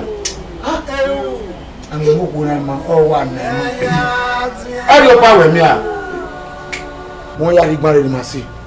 Uni mi a igu gbare na je na la se mi gbare. Se mi gbare.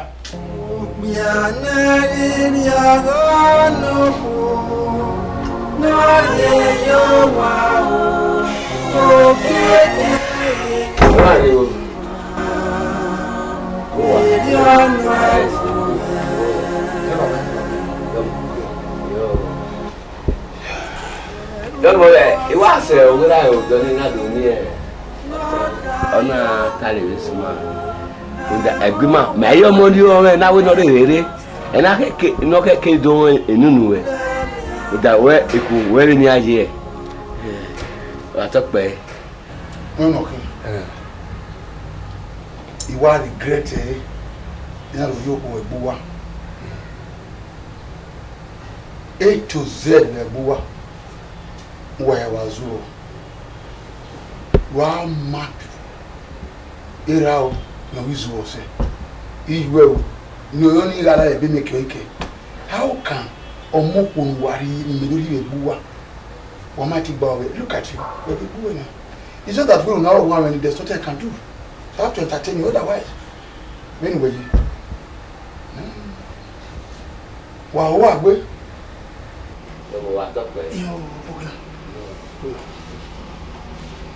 You do.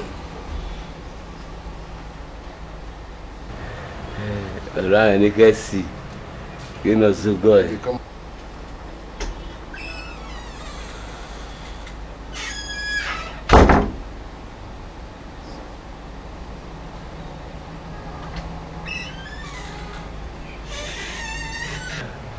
Around the one, a kai me one, kai, and no one. I don't know. Only men I can have work. I'm more worthy.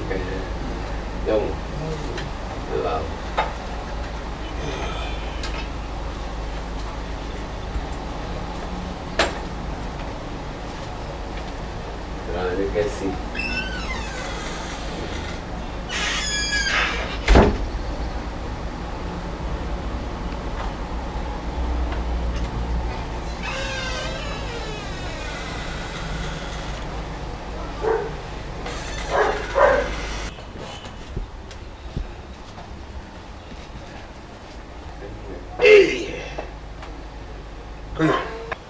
I want to Yakubo. Why not have one? It's Yakubo. I think you were Yakubo, but I'm not going to.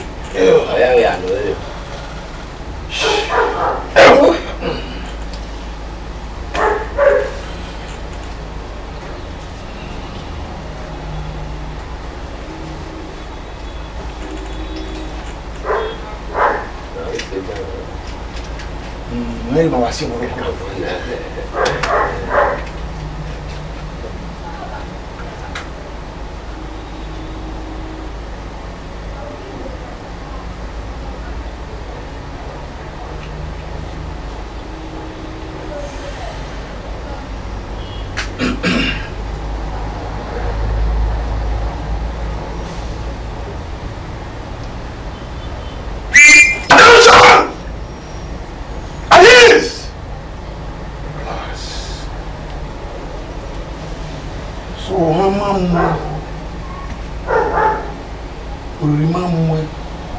That's your bastard father, your bastard mother, your family from A to Z, you're all bastards. Mama mwe, una di obewe cow, na di ori you any mita, whether this was not ile, na do me.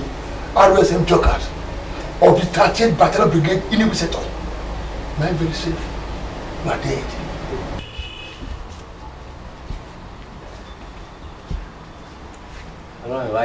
Shut up!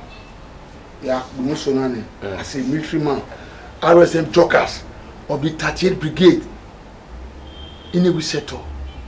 I will be one. Okay, sir. Once you talk, you are dead. I am going to deal with you now as a military man. Ohama mwe, orima gbekwowe. Unari owiwe ne zuozuo. Unari orira ne mitamita ke. Una adi ogime. Look, I will bomb you. I will shoot you. A soldier man is always a soldier man. I make a minute one. Well, here you see few will wear and at the same time I will take inventory. Now, when you're in Eghianruwa, he may miss Swazi. Ubeni ate Berai, Niate Biwe, just with that your bastard sister. Since you were junior, Ubona Mimudani, I will teach you a lesson. Hey, Imam Ben, hey, Imam Ben, hey, what will you bring it?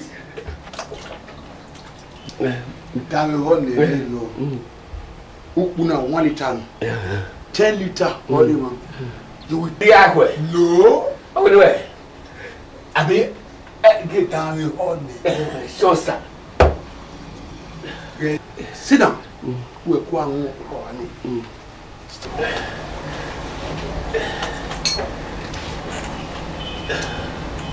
Give on.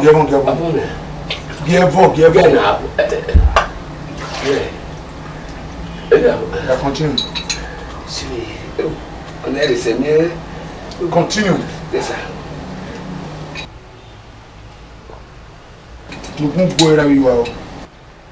Umewa, otani. Muda no vai dero egumani. Muda.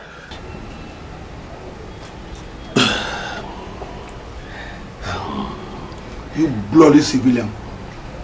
Wo wa won yana do akonre. Ogun ogbo e. Olore, afune. We sure afune. Afune. Ori me my phone da inni bona mi anwo o emu ni. Inni no. Isi. Hello. Ile la o.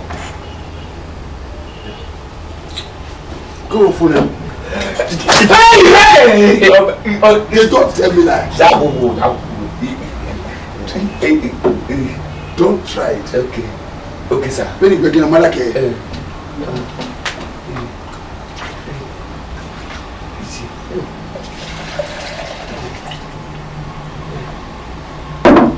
Finish your go stop it. Yeah, you don't joke with me. Finish it.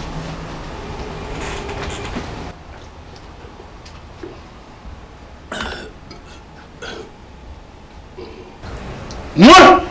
Kabo yone wa won.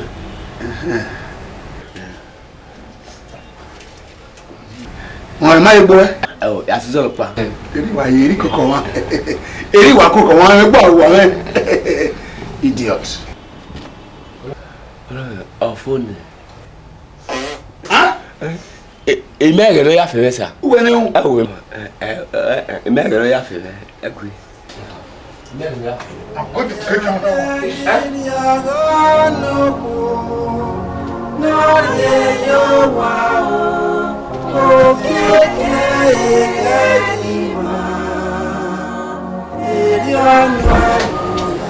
Wanyo. Lemi uwe. Aro esen jokers. Mi na nyo eje na. Iyo ba eko. Omoruyi. Esoja. Eri le ko Esoja. Unu mi ya wa hagari. Mere ni ai iwu he. Ni re mama igbe mi ya wa nyo. Obi meni ni package area webu. Ma we. Anya, any awo we gba no me. Ni awo we gba re class opa. Okay. Iwa won e wo ti wa career yo na Nigeria. Okay. Iya. Obi meni me package area webu. E we ya ge owo ni no kulo. De ya ge. We. O we ni o keke. Iya yo asaya na. Ebi ya we wa ya asaya no. E we RSM jokers. 38 battalion. No with Madam Oloye. Ya yogima. Okore ma yima na Oga no. Madam Oloye. What is it? Madam Oloye. Yeah, why do you go gima? Why do your money Oloye? Emi owo. Oye mi nya. We ma mi wo no jo. Oga. Oye ogoro. Me ori nya fi ode. Awa. Oye ogoro. Anyo gba kan Madam Oloye idi eri le wa won lo kan sunu we 2,500 euros the contract o me do fieve na buana imaso imari 2,500 euro wa ka imani. Do you know you are a soldier? You know that, but we are talking like a civilian.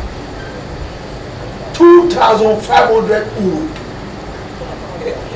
We have a contract in me. I will bomb them. I will destroy them. I will scatter them and take inventory. RSM jokers. We are not never sa. My way, my way. Where can I hear Gele you see? Cook, the class cook, no papa. A kata making. Bomb them, enemy them, masha them. 2,500 euros. Kana. Teveni aya mi o wa temi bomb. He said, we are going to jokers. Other than you are sign la soga. Boy anyway. Eni meneri me wa yime. Oh sakpa won. Eni me. O sakpo no kodin. Eni na idogwu egbe hime. Hime ya agbe ran gberi. Upo egbodo gbegba he. Ama. Egbodo gbegba he. Ewe. E una kwa ni jokers. Amwe ni jokers ni. Yeah. A brigade commander mama me. Yo amwe anu e. mai na ya ka o mo akiyeye ona ke won yiri ona mu gbe ya ka bi ma ya gbe e ti court martial we ma pokma se agari meru awu ma otota yo agara bu e ma yo ya gbe ka dun da kan we ya o bomb o nenemi Osama bin Laden o kin ko gbera wọ́n rí mi mọ́ mú jí ayé gúnná ní oríire yọ ẹwọ́ arẹ́kẹ̀ ní yé wọ́n àtẹ́mata ẹnu yà fẹ́yẹ́ gbé. Wà á fù ọ̀sẹ̀ dán ẹ̀ kù wà á fù wọ́n ẹrú wọn bẹ̀sẹ̀ ni wọ́n eré jókà lé ní dán wọ́n àwọn àṣẹtẹ̀ ẹ̀ ìyá yìí wà àṣàyà ẹ̀ náà ebi yàwé wà á tẹ́kì ẹ̀ káwé gbọ́dẹ̀ náà sálọ́bùà. Tare, if you pay the willing way, or you pay 2,500 euros. Akara. O ma eso obo. Do fi we na gwanra ni. O du me ye fie tuke. Imewe no mani kian e. Ba kian ri we na. Mo di contract ni. Ah. Be na ya mi o e. Ikana idawo. Ikata maba. I will bomb them. I will squeeze them. I will also make bomb boy. You tell me I am me woman. Any day one woman ya wa What come on about when it done? La. Agwa lo dobe.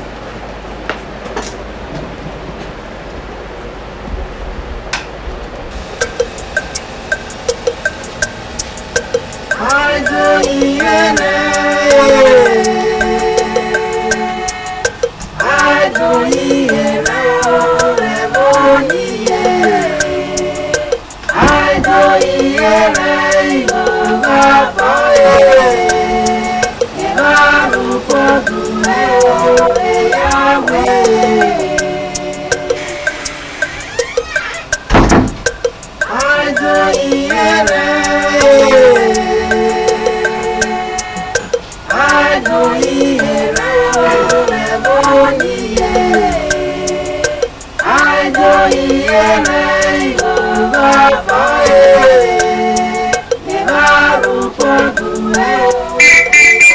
Hello? Come back.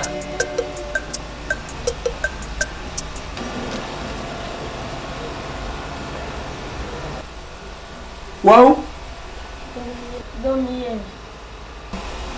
Domi.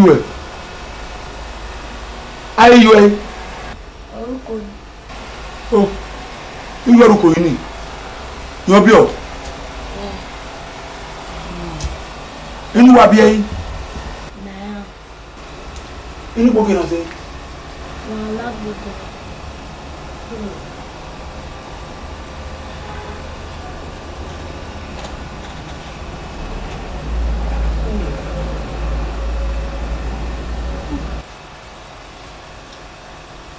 Erau. Maera. Era wulu. Mo gbera. Ma no gbera. So pé mo gberu we. Ni ga ni gbe o da oko. Ma ri bopa mi gbo. Ni gbo megbele. E na arupo ina ri newi seto. 38 battalion brigade in newi seto. Ai mo gbera. Wa na do ari e ba me na. Ha?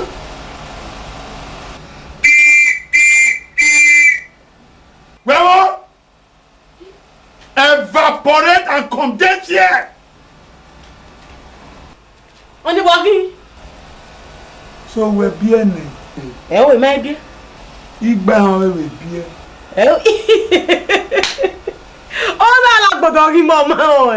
I like Bodogi Manona. Mawe. Oh, we're not kicking a ring. I like Bodogi Mano. I like Bodogi. Now, where you were? I do. My do. Now, imagine when I am over. La Mubami had one. Wala, who said it was you, ya cooking, won't be a you. Oh, honey, ade moto gbera o umae dia to awo kwera o do gbewa o umae dia accident o mi umae iwadu akoko bi e we dio la o ime la o ya mu wa me yo moto o vi me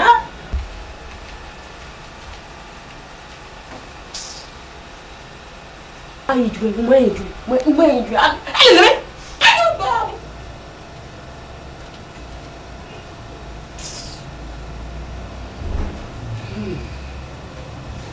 always jokers.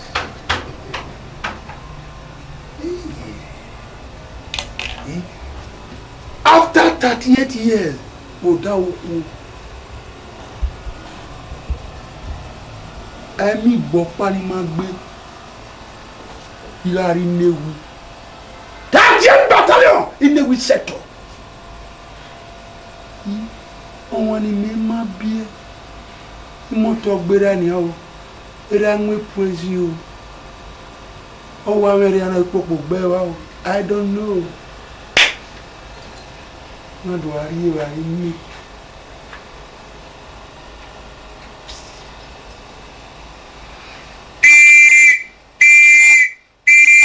Attention! Evaporate and condense. I don't hear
RSN Jokers 38 Battalion Nnewi sector. RSN ọwọ́ àgbọ́dún ìrìnàrọ̀ wọn ní ìlú ní kàmà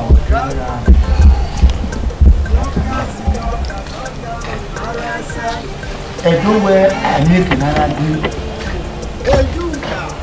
àràbí ayé akọwa rẹ̀ náà ní àyè wí ṣùgbọ́n ní àrò ìgbákú ìrókú gbé ẹ̀rẹ́ ẹ̀nà alákù ìdọ́nà ìṣẹ́lẹ̀ ìwàwọ̀ fún ìdọ́nà àgbàlódé kódé ìwàwọ̀ wò kan mú àmì orúwẹ́pọ̀ wà ládò bú ọ̀fọ̀ yẹzọ ni nùwárẹ̀ kò gbé nùwádò ya ọpa ọ̀nà ẹ̀mí ni ó ní ìrìn ààrẹ yẹ́ wẹ́ as a soldier I take nonsense so pa agbègbè gbìsàn láàrọ̀ tí yẹn ma ó wọ́n náà ti ṣètò yìí máa wọ́ ní àpàṣẹ mẹ́ra ìrìn àwọ̀ ní nígbà ó wà ní ìwú ní àkíyàn ìmọ̀dọ̀ àríkòwò ní wọ́n wà ní àtìtò ní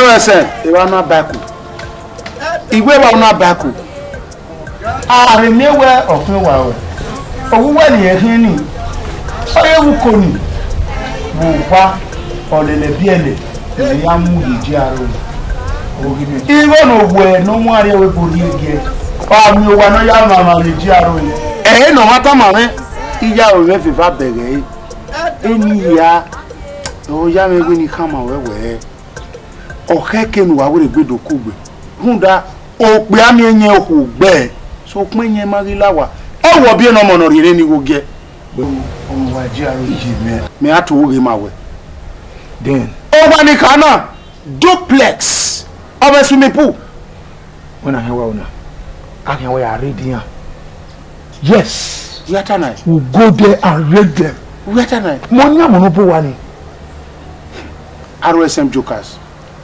oni alowo agbena ye ofure ya te emi we ye lu eti okwara kana e ma kan oro begbo wa ni akate a bank ogbituma anyway I read by the way oma ene we kuku hin e ma time de no kan apade re wo we kuku me capture e ota ni we na ye lu etin igwe na temi na kwere we ye lu etin ah we ri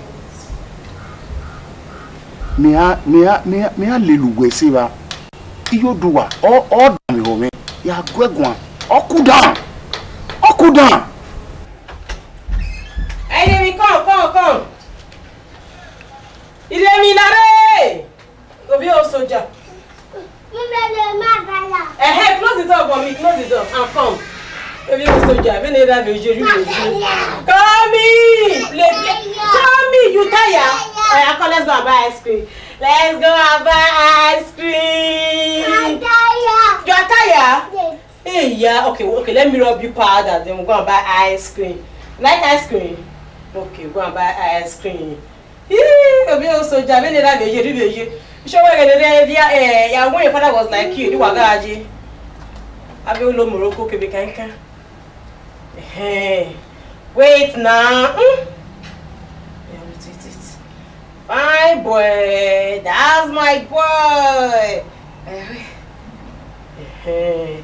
We're going to buy ice cream. I put on your shirt. Yeah, put it on. Yeah. Good boy, fine boy. See, do attention for me.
Esoja-Nemwenukhun Come back.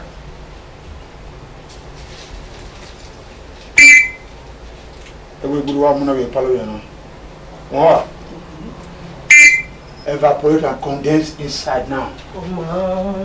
What's it? Esoja-Nemwenukhun. Oh God.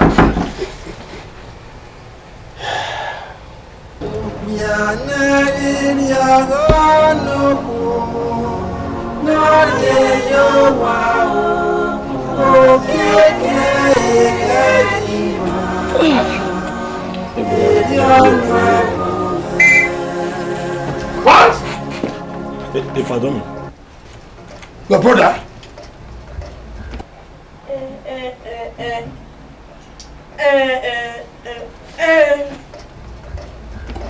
My wife? In my house? Oh. Retired adolescent jokers? Juliet. But already, I will kill you, I will bomb you, shoot you, scatter you, squeeze you. When my time away in your singing Joel. He's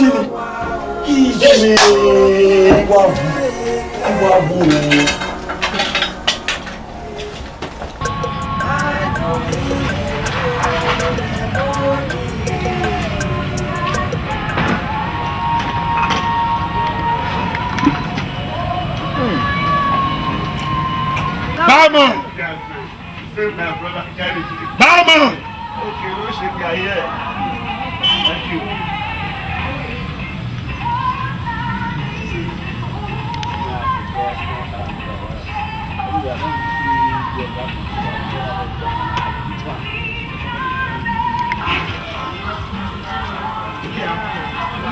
Tamia! Huh? Tamia!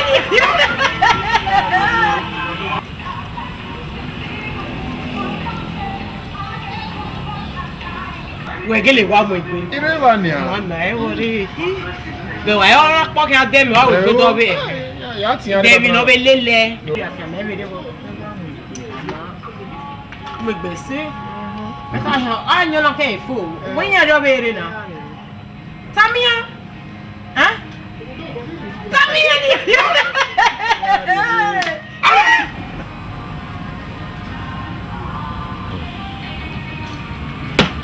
Woo! Oh, that for me. Who married Nenya? What the for me? What am I way? May I find a level where if you go match everybody find a level. I know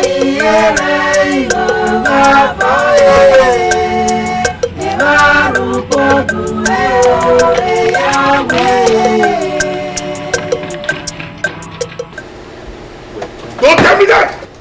Don't tell me that! Oh my dear, begin to come. I'm not I will deal with that. All reban. Madam, what say you?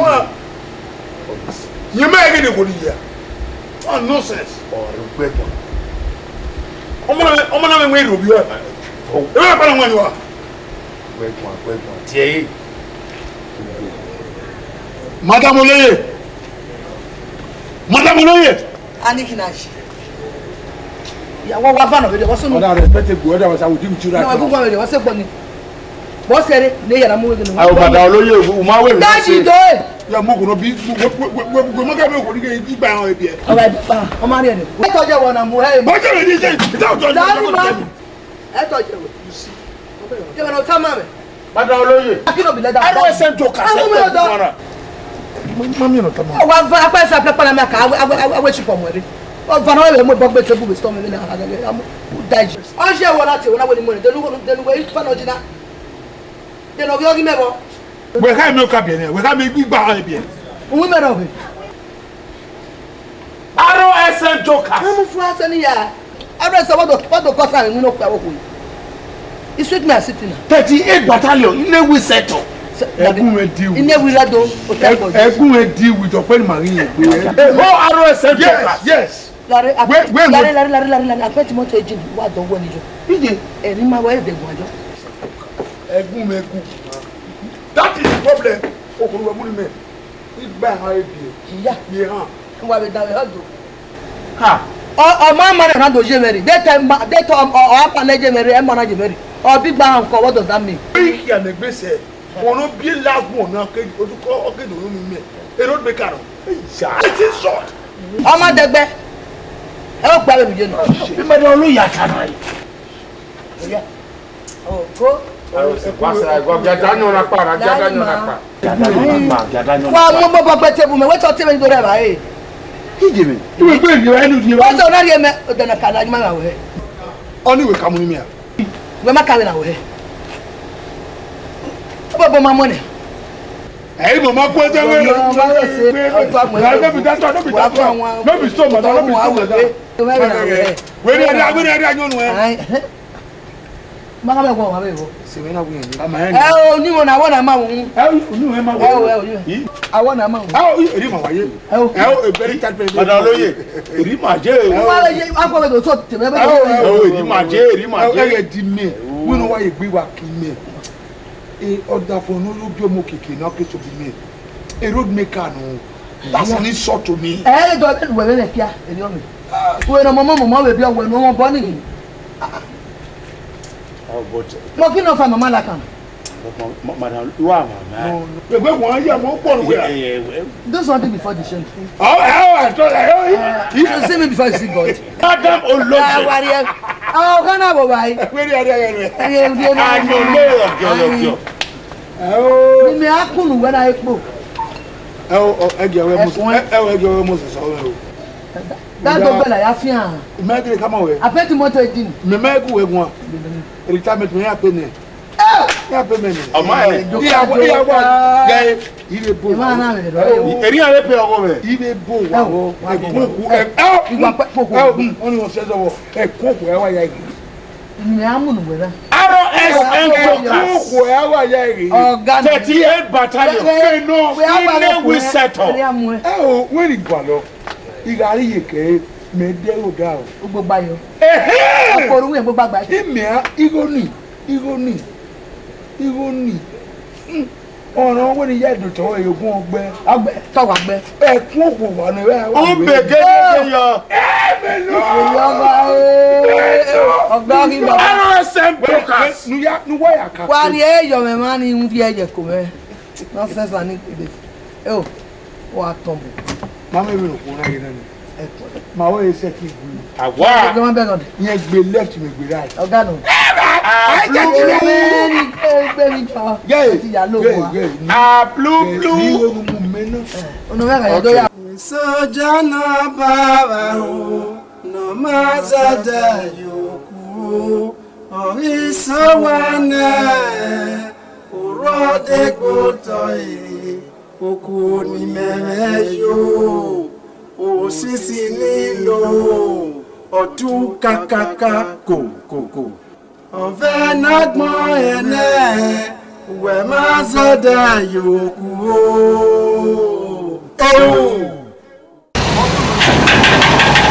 Ọ̀rọ̀ pàrọ̀ wàrà. Wọ́n kí sùnù yìí. Wọ́n gbé sáà gẹ̀tì náà.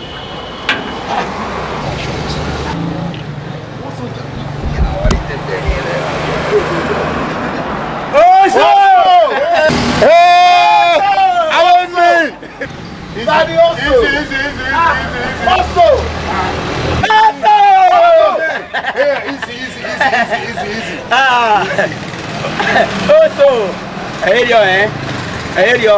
Tama. O we tele kin o gwa ya mo gwa re obo. Ma be ki ma e. Kwa ka. Ma ne me no gba oge dia. O gwa ya mo gwa re obo. area boys ọmọdé tẹfẹ ọyàn ni àtẹfẹ. bínú náà kí n máa gba ó kéde àná. tẹfẹ.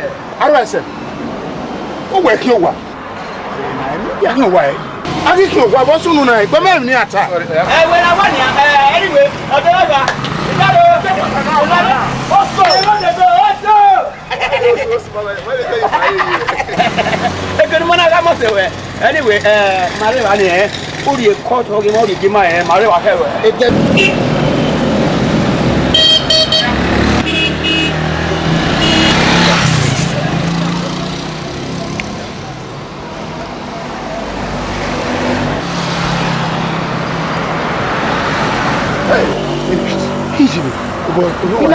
Orionion. Arrest.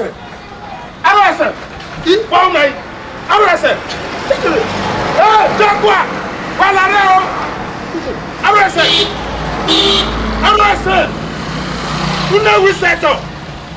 Una we settle.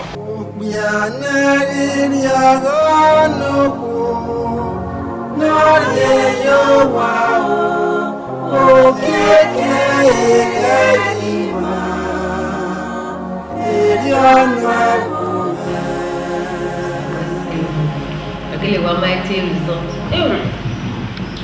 Do ano né? Como até para vale não trabalho. Ama aqui com eu. Sit tight. Okay. É que menina, o mãe malaki. Agora eu me agradei. Wa mo rumi ne brother Odukun. Wa we mo me Odukun. Udai o like shi ti gbe. E wa na. Wa lo wa. Ari rumi no. Esiro. O ma se esita. E wa na ro we kan ni. O ma complain o. Me o na we did on na ya na. Mata. Wa e da gwi. Na lo wa jo wa na. My boy. Iya. Igwe my boy. Me off igweri e. Give me try now. You been away. Okay, we listen. Where we say? Brother. We have to where mommy say daddy. I will let Zani wa. Wa pe we so pe. My wa. Nige. Me. Wo le gbe te mo gbe ni mo. Ru wa lo le Morocco no man. Ọlọ́run. Wo le za wa pe we so pe. Za. Pero me viene mami. Mami. Mami ajo mi se va. Oye, radio. Soja na baba o, no mazada yoku, orisowana. Ní agbé ẹgbẹ́ iṣẹ́ àwìtọ́ni à dégò wọ́n ló bílì ní tí wọ́n fún o bọ́ọ̀gì ṣe dàmé iná sùn àzẹ́lẹ̀ wò àjùwáyà state command move right move left attention pick up right up the money may ya time the money ya gbé yẹn wọ́n ti impersonate. wẹ́n mẹ́rin ní court machake kan yẹ ama ìwé sẹ́ ẹni gbéra ní. ọ̀rẹ́ ò wá.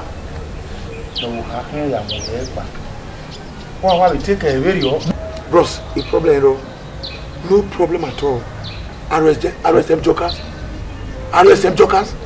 No problem. If you want me, I will go to their command. This same signal, I repatriate of Canada. The same person of where the one in this same signal, I repatriate. They may send a signal here, the one I repatriate here. They had the right way. You must see when you are deep with. You are trying to work one day. What are you doing? I will so deal with them. Me. ROS and jokers only say. Made you boyo. Working your repatriating your head. Where one other one?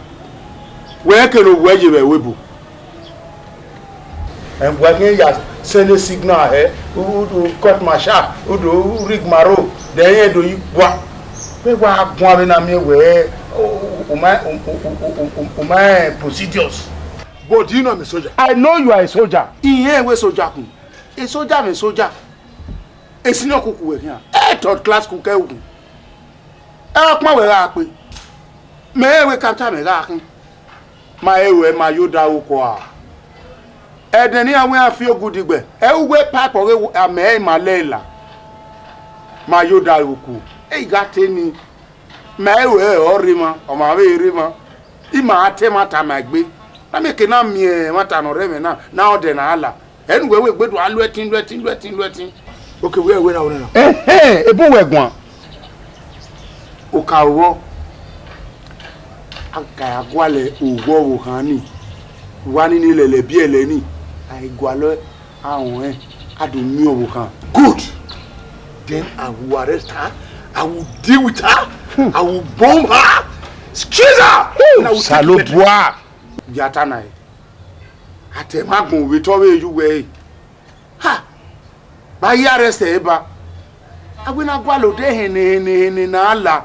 Ni mi ya make na dunase. We gbe tem arrest. We arrest so we osun eni. Ah, you cool down. Emi ya wa na lu etin a. Ara mi we ta yin e. Are ro e. Yen na bi ku ejo ni. E ko le ba la o. That's the plan.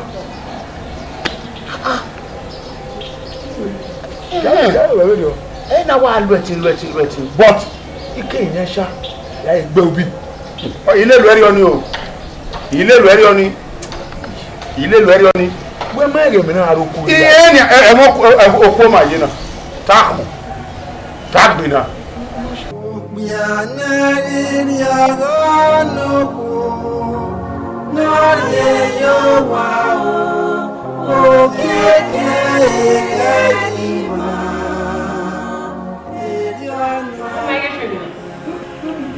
Very interesting.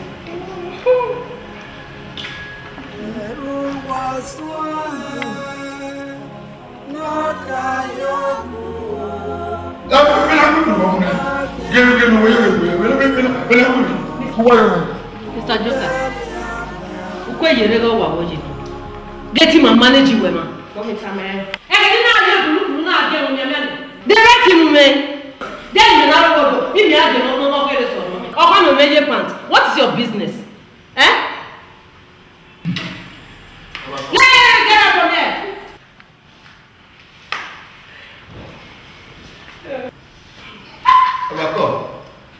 You will look at my head. Okay, already. Yeah, you prepare the table.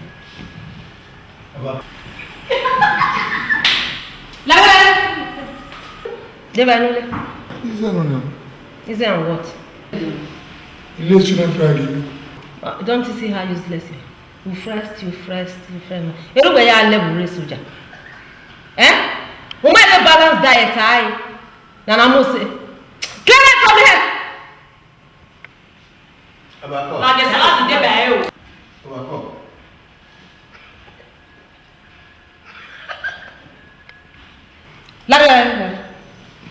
April now. Didn't wear her, say. Do I right now? You go kitchen there. You go kitchen now we are. La diana prepared this thing. Vi bata me la diana polish e me ya ju ebo.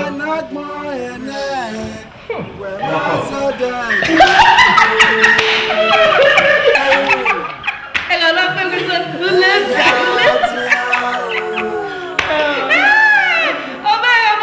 result.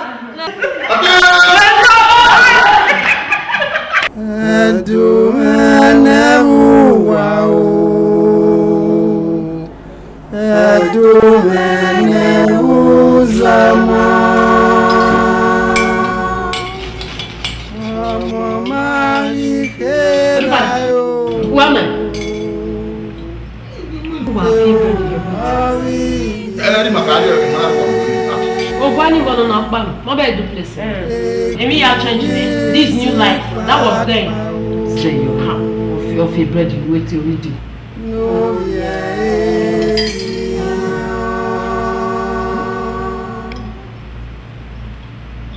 Hey, Sogalicious mommy, that's my mommy. Mommy, do you have to daddy mommy? Huh? The daddy mommy. Well, what do you know? They buy no. Mommy, I will be now. You know, you like it. You enjoy it. Ko. Ya tuka be mama na gana wo. Ah, gana bina. Wo no do ta mama. Era nyaga. Era nyagwa. Wa do gbe me ba wo wa. Wo wa gbe me a. E wa na imi a we di eruwa re. Wa maka ma eruwa ni akun e wo. Wa go obene I control e na me ke na se Morocco. O wi na beri on e me bo afi. O we no ya bi o ge ku. Esoja para no mazada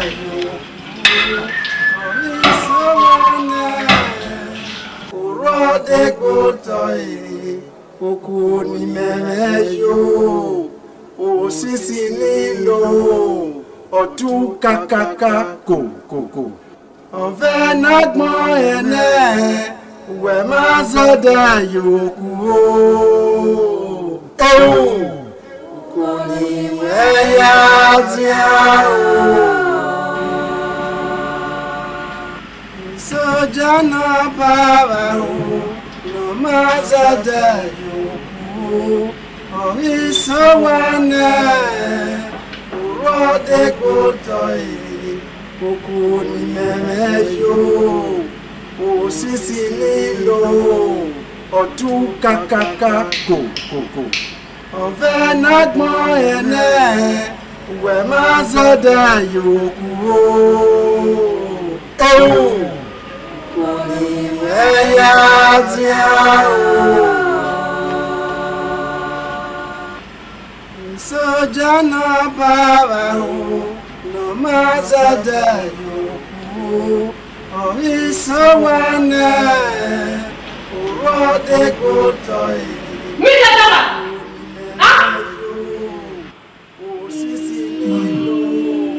Agele we no yo no gbora.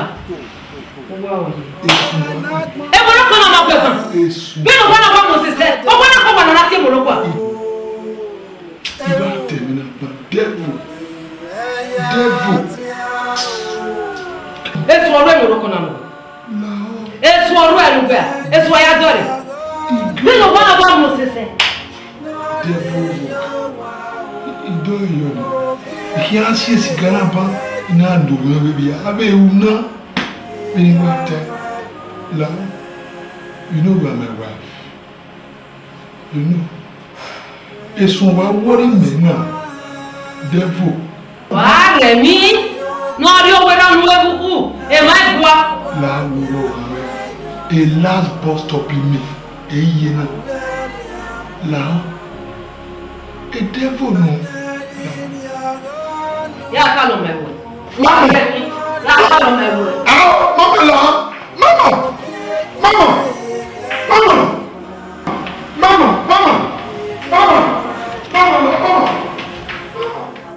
Esoja para no mazada yoku orisowane urode gotoi okuni merejo osisi nilo otu kakaka ko ove nagbon ene we mazada yoku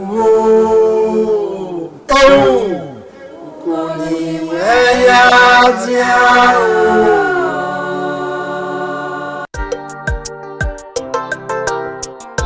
Yoka sinoga o arasa mi ei meneki Ejuja